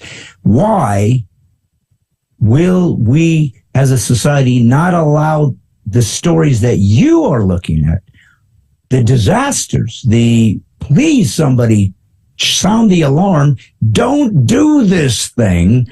What is the reason why your perspective isn't allowed to be given equal access so people can look at it and try to draw positive conclusions as to how to move forward? Yeah, well, the pharmaceutical companies, for every child that they get on hormone therapies and other drug therapies, it's been estimated that for the lifetime of the child, if he doesn't commit suicide, for the lifetime of the child will produce $250,000 to $350,000 of income to the pharmaceutical company per child. Wow. Okay. So money. I've been doing this for free. I'm not in. I'm only out there to help the people that they have totally destroyed. I've been doing this for almost 14 years. And so everybody thinks, they write up and say, wow, Walt, he's making tons of money off of doing this. No. I've got, if you want to look at some of the stories, I've got 7 books. I do try to make a living from this because, doing stuff for free doesn't really pay the piper. And so I've got 7 books out there. One of them is Trans Life Survivors, and it has the stories that some of you mentioned, the notes I've written and put the notes that they sent me in the book without their names or location or anything else, so they could see what peril that they have after going through this. There's only 30 in there. I could have put 300, but they're pretty much the same. Well, okay, so I don't want to say I was afraid of that answer because I kind of knew it. I try to be careful, Walt, about the fact that the people that watch my show, they get on here first because I'm a comic and they see all my comedy on the online. Then they get on because I'm a conservative, or they get on because I'm a Christian.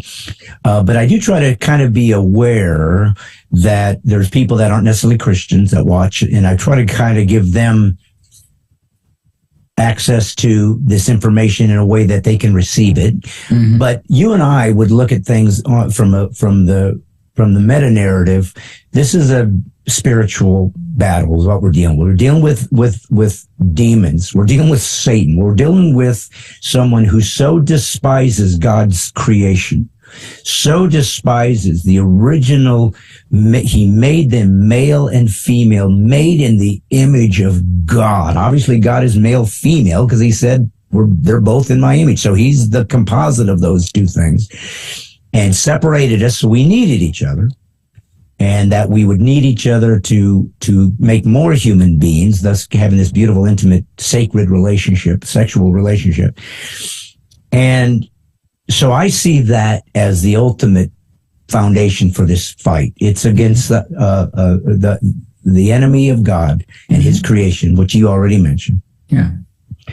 But if you aren't a spiritual person or a Christian or someone in that regard, and you have an intellect and a logic and a reason, and you care about truth, I think from a practical standpoint, how this has manifest, because like I said, truth and lies is what we're dealing with, but it manifests in ideologies, philosophies, behaviors.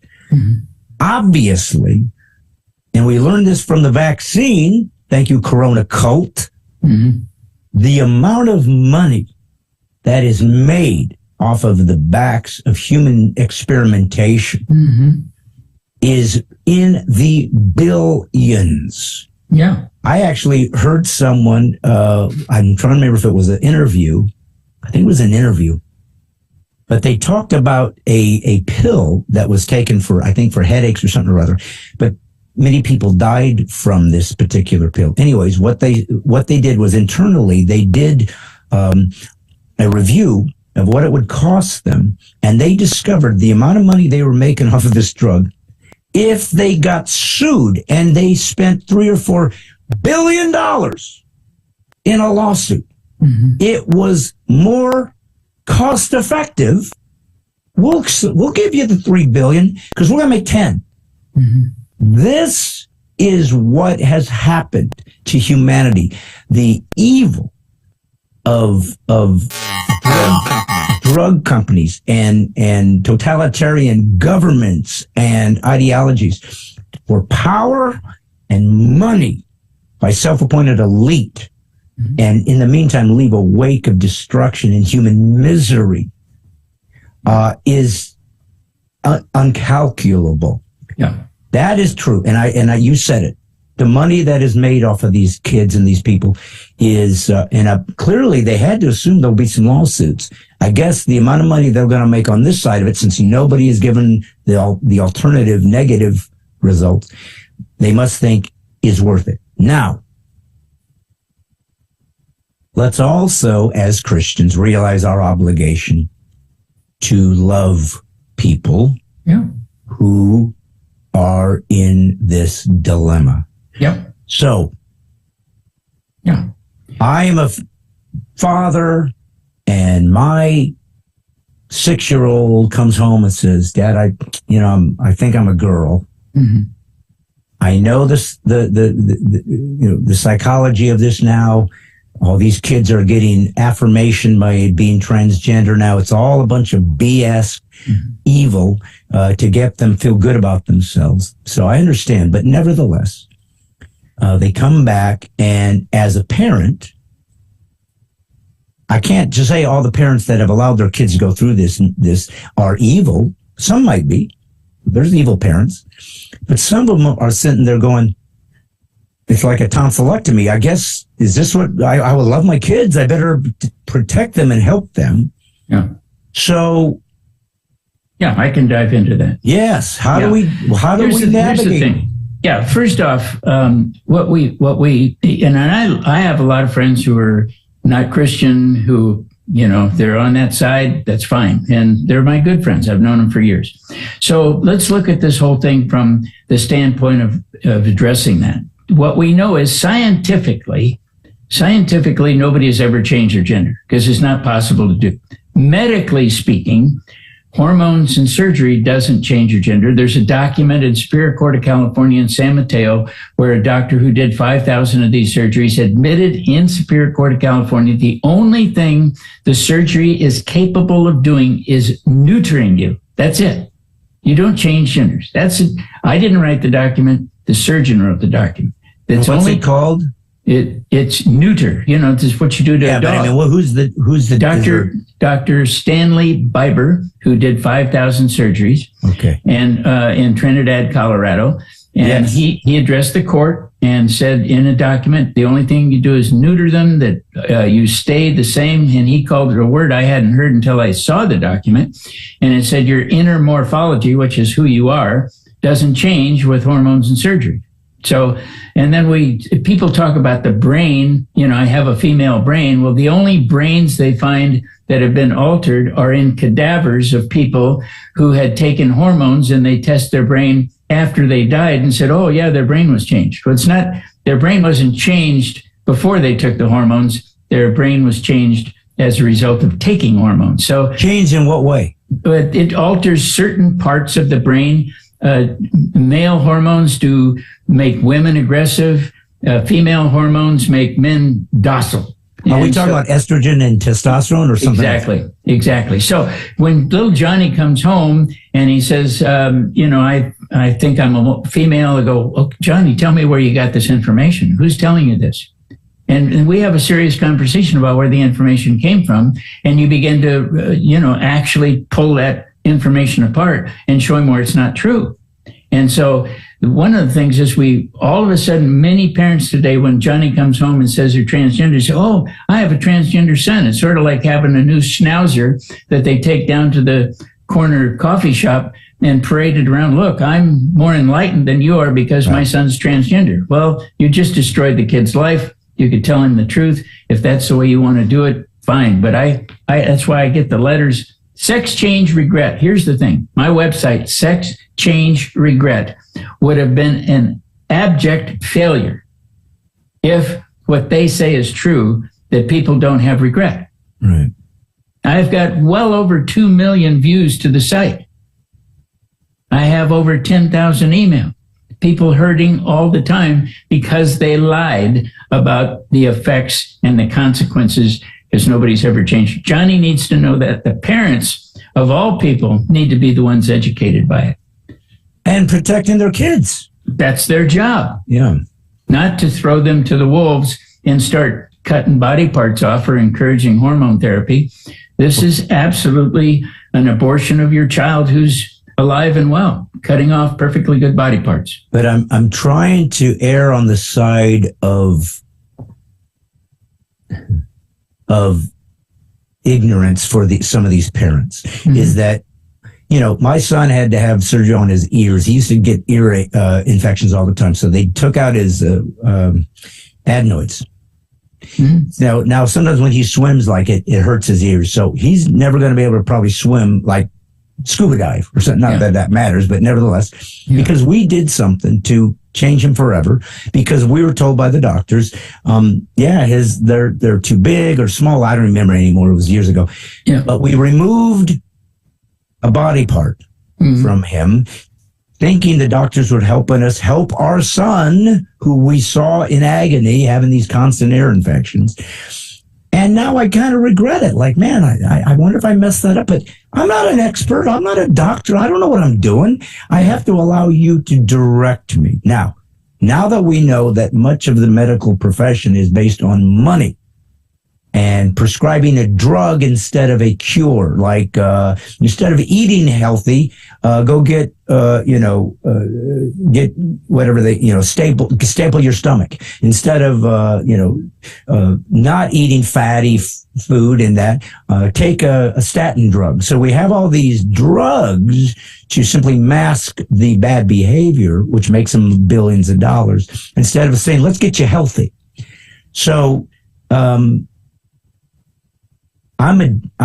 just a mechanic, and my wife's a stay-at-home mom, and I don't know what I'm doing. And I go to my doctor, and he helps him when he's got a cold and the flu, and he gives me this stuff, and I'm just trying to go by his expertise.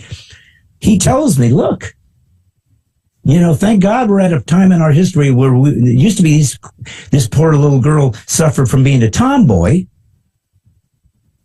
and she'll grow out of it. I mean, long before we had this deep understanding of this gender nonsense, you were a tomboy for a while, and then you just grew out of it. Or you were a guy that liked to sew, and you grew out of it, or you didn't. It didn't make you less than a man because you like to sew. That you like to sew. So how does a parent know how to evaluate medical procedures or advice? Is it just, obviously I know it's wrong, but I'm just trying to help somebody who might be watching this going, look, they told me this is the only thing that's going to help my son or daughter from these horrible thoughts that are going through them and these suicidal ideas and so forth. What do you tell them to do? Well, okay, if a child is suicidal, then you know that we started back this journey, you and I, adverse childhood experiences. Find out what those experiences were that causing them to think about suicide, because it's not about gender. And so that's the first thing. And then I would always tell parents, as I do, what is wrong with having a feminine boy or a masculine girl? No, I don't see anything wrong with it. They're not going to change their gender. Let's celebrate their femininity or their masculinity. What the hey? There's nothing wrong with a tom girl or a feminine boy. Yes. We should celebrate them instead of trying to change them. That's good. Yeah. Well, and I've known a lot of girls who her dad was a hunter and that kind of a guy, and he didn't get boys, and so he just took his daughter out, and they love it. They grew up and they hunt and they field dress the deer. Yeah. Because they don't care. It's like, this is what my dad taught me. He still let me be his daughter, but this was something that mattered to him, and he wanted to pass that on to me. Yeah. Just because I, as a girl, was irrelevant, and probably, for boys as well. And I think it's important, because I do speak at men's gatherings and conferences and so forth. I was with Promise Keepers for many years. So I think it's important for men to understand that to be a man and to be masculine doesn't always equate to you got a gun rack in the back of your truck and you're in mixed martial arts. Maybe your masculinity is you're a nerd. You're great at computer. Well, guess what? I need a computer guy. I don't know how to do it. Maybe your masculinity is you are an architect or you design things. Who cares?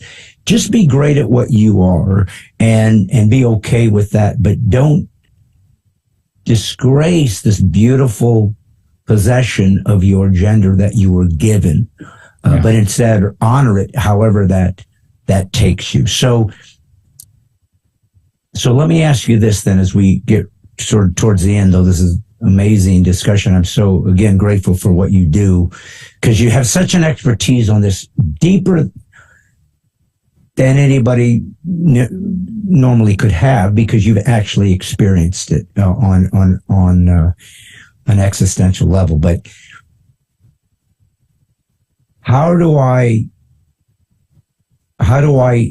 talk to a friend or a son or a daughter or a relative or whatever, either A, who is kind of struggling with this, or maybe just ideologically thinks it's more compassionate to allow these kids to kind of move the direction they think is going to be healing? Is it as simple as this, saying, listen, the data is in, and I promise you this is a mistake. If they go this direction, it's going to be worse than where they are now. But how do we tenderly kind of walk these people through this if they mean well?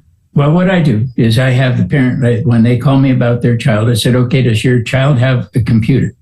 And if yes, then get the computer and look at the search history. Let's find out what they're looking at. Where are they getting their information?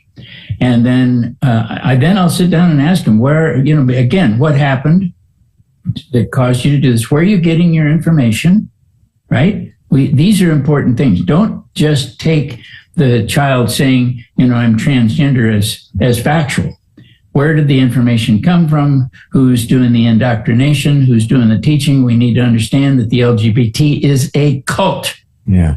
And so they have, there's enemy and there's all these different things on our computers, the kids' computers today. And I tell parents, don't let your child have a computer in their bedroom at night. Take it and lock it up. Their cell phones are locked up from the time they go to bed, whatever that is, until they wake up in the morning. They don't sit in their room and jump on a computer and get on all this garbage. So TikTok, all these things are harming our children. So in a friendly way, I want the parent to find out for themselves where the child's getting the information. And then once they find out where the information is coming from, then they can begin to confront the issue and find out. And oftentimes, sadly, parents, this has happened for a long period of time before they've discovered, and the kid's like totally, lost in the cult. Yeah. And so you've got, I've talked, some parents now are actually considering taking them to, therapists that deal with cults to help them come out of this. I mean, trauma therapy is effective for children, but I think parents need to just know that they're not going to change their gender. Hormones are going to harm them. Surgery is going to harm them. And we're, as parents, understand that their brain isn't fully developed until their mid-20s. Yeah. So anything we do prior to that should be guiding them and protecting them from hormone therapy and surgeries that they're going to. Now, if they go into that later in life, so be it. But let's protect our young people and not turn them into an experiment. PETA does a better job of protecting dogs and cats than parents do of protecting children. Sorry to say. Oh, my God. I can't even imagine, we talk about the lawsuits that are going to hopefully start, overwhelming this horrible procedure.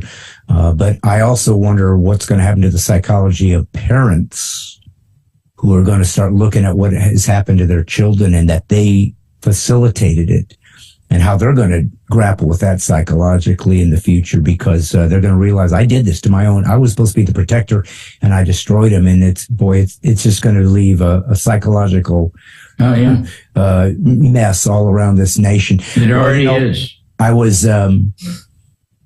working at a Lincoln dinner in Trinidad, Colorado, last year. For a candidate, Lauren Boebert, actually, who won, Christian congresswoman, I think 3rd District, Colorado, anyways. But it was in Trinidad. And the people that were bringing me there said, I don't know if you know this, but our little town here is the epicenter for transgender surgery. That's where I had my surgery. Oh, okay. I did. Okay. So, but I'm like, it's the middle of nowhere. I mean, it literally, you don't accidentally go to Trinidad. You got to choose to go because it's not off the It's in the boonies. Yeah. It's not off an interstate. You got to go. And apparently some doctor had come there and did the surgery, and then Dr. Biber. Okay. And then somebody came behind him and took over the practice when he Mark Bowers, who goes by Marcy Bowers, is in California. Dr. Biber's the one that wrote the document for Superior Court of California, said he's never changed one gender. Okay. Was he transgender? No. Okay. Mark Bowers, Marcy Bowers, is, quote, transgender. Okay. Well, I mean, I'm just using the nomenclature. Biber was a MASH surgeon in the Army and decided this was a great way to make some money.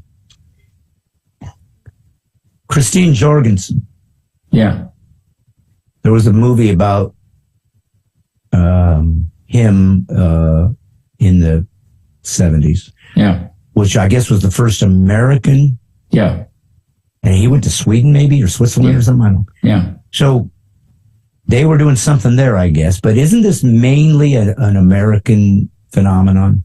Not really. No? It's been going all over. But Christine Jorgensen is a great case because Christine Jorgensen was an alcoholic, a rageaholic, a smokeaholic, was a very troubled person. The history of Christine Jorgensen, who died early because of the alcoholism and stuff, a mess. This is somebody who today I would look at and say, not appropriate for surgery. You have other issues you need to deal with. Yeah. And so this is what I found in 100% of the cases that I work with. I also noticed in the book, The Paper Gender, that most of the people that were involved in the cutting edge of this new psychological viewpoint of gender were pedophiles. Or had some clearly sexual dysfunction and suddenly tried to either normalize it for their own sake or some glee of destroying that which is beautiful. And I talked to you about IU and Kinsey. They have a statue for him that they unveiled not too ago. I think that Alfred Kinsey is a pedophile, sadomasochistic monster. Good. Yeah, I think that's accurate. And I think that that statue needs to be brought down as a disgrace to that university and to the human race. And I want to see if there's a way for me to go begin to approach that university and say, if you're going to bring down Confederate statues, let me tell you which one goes down first. Give me a D8 Caterpillar. I'll take care of it. Yeah, amen. So I wanted to do that. two more things, and I'll let you go, my friend. And thank you so much for your time and even going over long. But two more things I did want to ask, because I try to think about what people watching might want to ask. Okay, so high-profile cases. Bruce Jenner, that kid that they did a reality show, Jazz or something. Yeah. My name is... Anyways, obviously always viewed as successful, happy. This is the greatest thing I've ever done.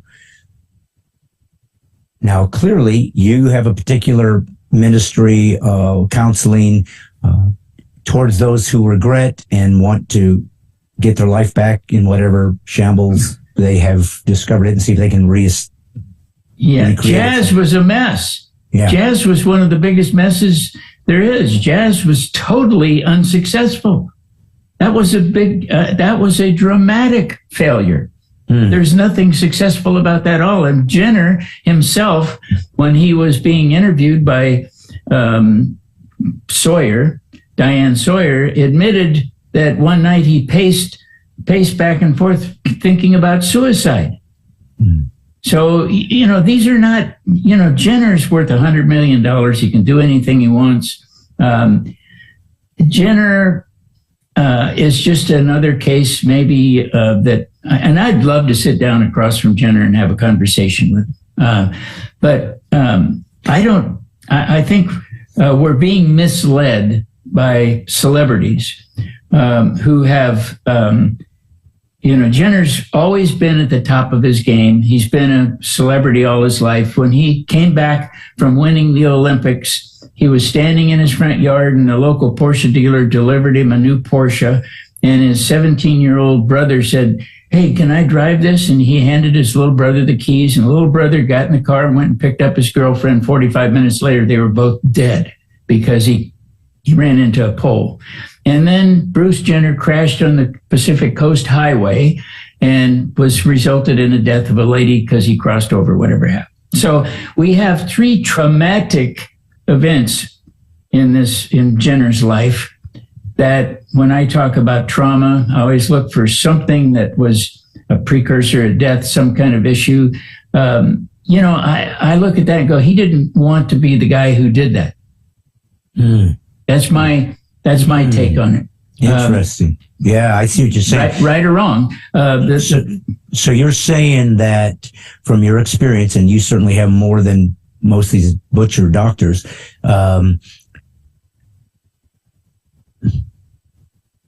so what do you call the struggle psychologically? What do you call it? Like if I come to you with this... Adverse childhood experience. Okay, so you call it adverse childhood experience.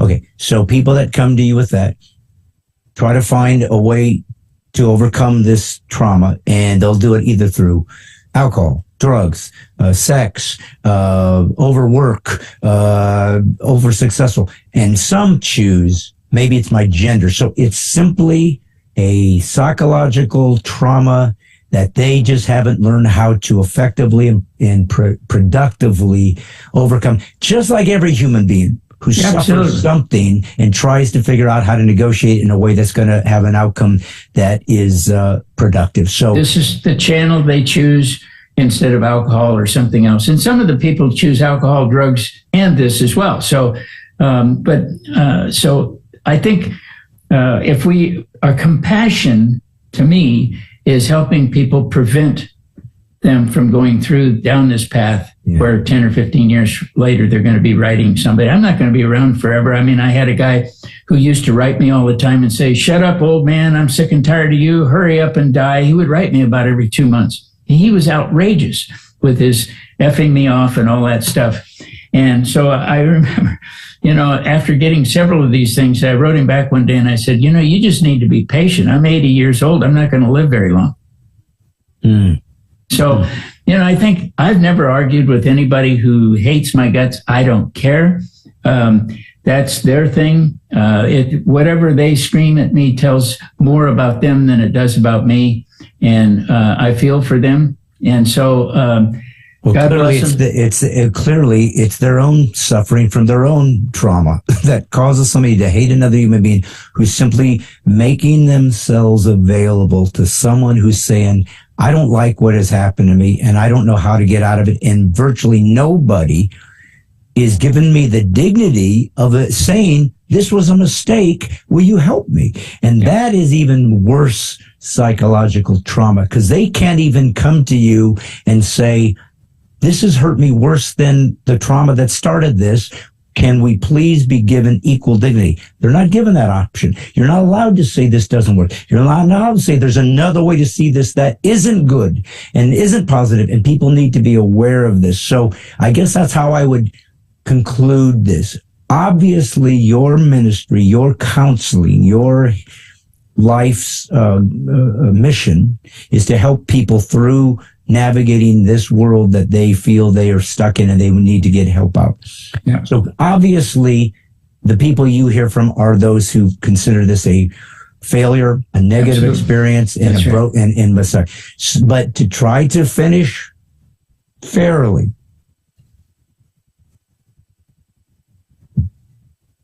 is there anyone whose life was enriched psychologically, spiritually, physically, and better, and this actually cured and helped heal them by going through this? Or have you ever encountered anybody that said, "No, I don't know what they're doing, but this was my cure"? Do they exist, or is it? I guess we can't presume they're kidding themselves. How do we know? But do they exist? The people that say this worked? I think autogynephilia is one of the things that helps people exist, because it maintains their sexual arousal disorder. And so it satisfies that thing. I think a transvestic fetish would satisfy that. I think, over 90% of the people I work with are heterosexual. So the homosexual population maybe gets some gratification out of doing this, although I've had a couple who've written me and said they wish they hadn't done it, and they did it because they thought it would be fun. It's not fun. So, there's people out there, certainly. I get all the people who've had regret. Those are the ones that really need the help the most. And many of the people who've written me, you can find it from 3 weeks after surgery, 3 months after surgery, all the way up to 40 years after surgery. So for me to say people had success, I would have to say, have they been living in that life for over 40 years before I could tell you, because I hear regret up to 40 years. When did you have surgery? 1983. Okay. And you're married? Yeah. And you're happy? 25 years. Okay. She's a real woman, by the way. Yes. Do you regret your surgery? Oh, of course. Yeah. Yeah. I mean, I regret being so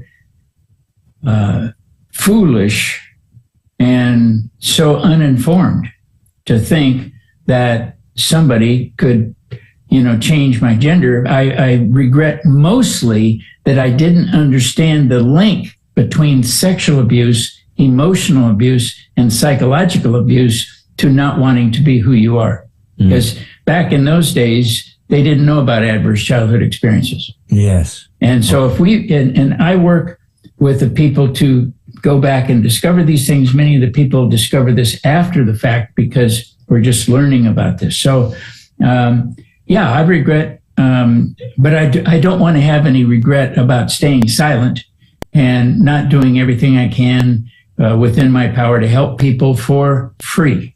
Because many of the people have been so devastated by this, as I was. There were times in my life when my yearly income was less than $5,000.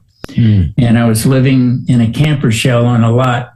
And you come back from that and you don't want other people to have to suffer through that. So that's just what I do. So and are they doing what happened with homosexual, those who didn't want to be homosexual and were trying to see if they could get some psychological help? And then they created a bill in California that says it's illegal to even try to help somebody do that. Are there counseling or psychiatrists that are willing to try to assist people in this regard? Or has that been basically shut up as even an option and will be considered abuse if you even wanted to pretend that you could help these people? If there's somebody who wants to get out of homosexuality, there is plenty of help for them to walk out of that. There's a great movement called the Changed Movement. It's in California, Northern California. They have literally hundreds, I don't know, that for homosexuals. And so there are places for people if they want to walk out of homosexuality. They can do it. It's not a lifelong prison for them. They can walk out just like transgenderism. So I'm glad I had this opportunity. Yes. Well, God bless you so much for having the courage. Like I said, I mean, I'm sorry that the cost for your life in some regards for allowing this to take place was something that you had to suffer. But obviously, as a Christian, you have taken something that has happened to you that was not positive, and you redeemed it. Yeah. Well, and you used it as a crucifixion of you so you could resurrect and heal thousands and thousands, just like Jesus. One death healed billions and trillions. Your story and your life and your courage is healing thousands. And I'm so grateful, brother, that you've had that courage and that you've been Jesus for these people, because clearly they need it. Thank you so much for coming on and being honest and being a man of God. Yeah, and listen to the song, Let Me Tell You About My Jesus, from Ann Wilson. That tells it all. Amen. God bless you, brother. I hope I'll have you again sometime if you don't mind. No, I'd be fine. Okay. Bye. Beautiful. Wow.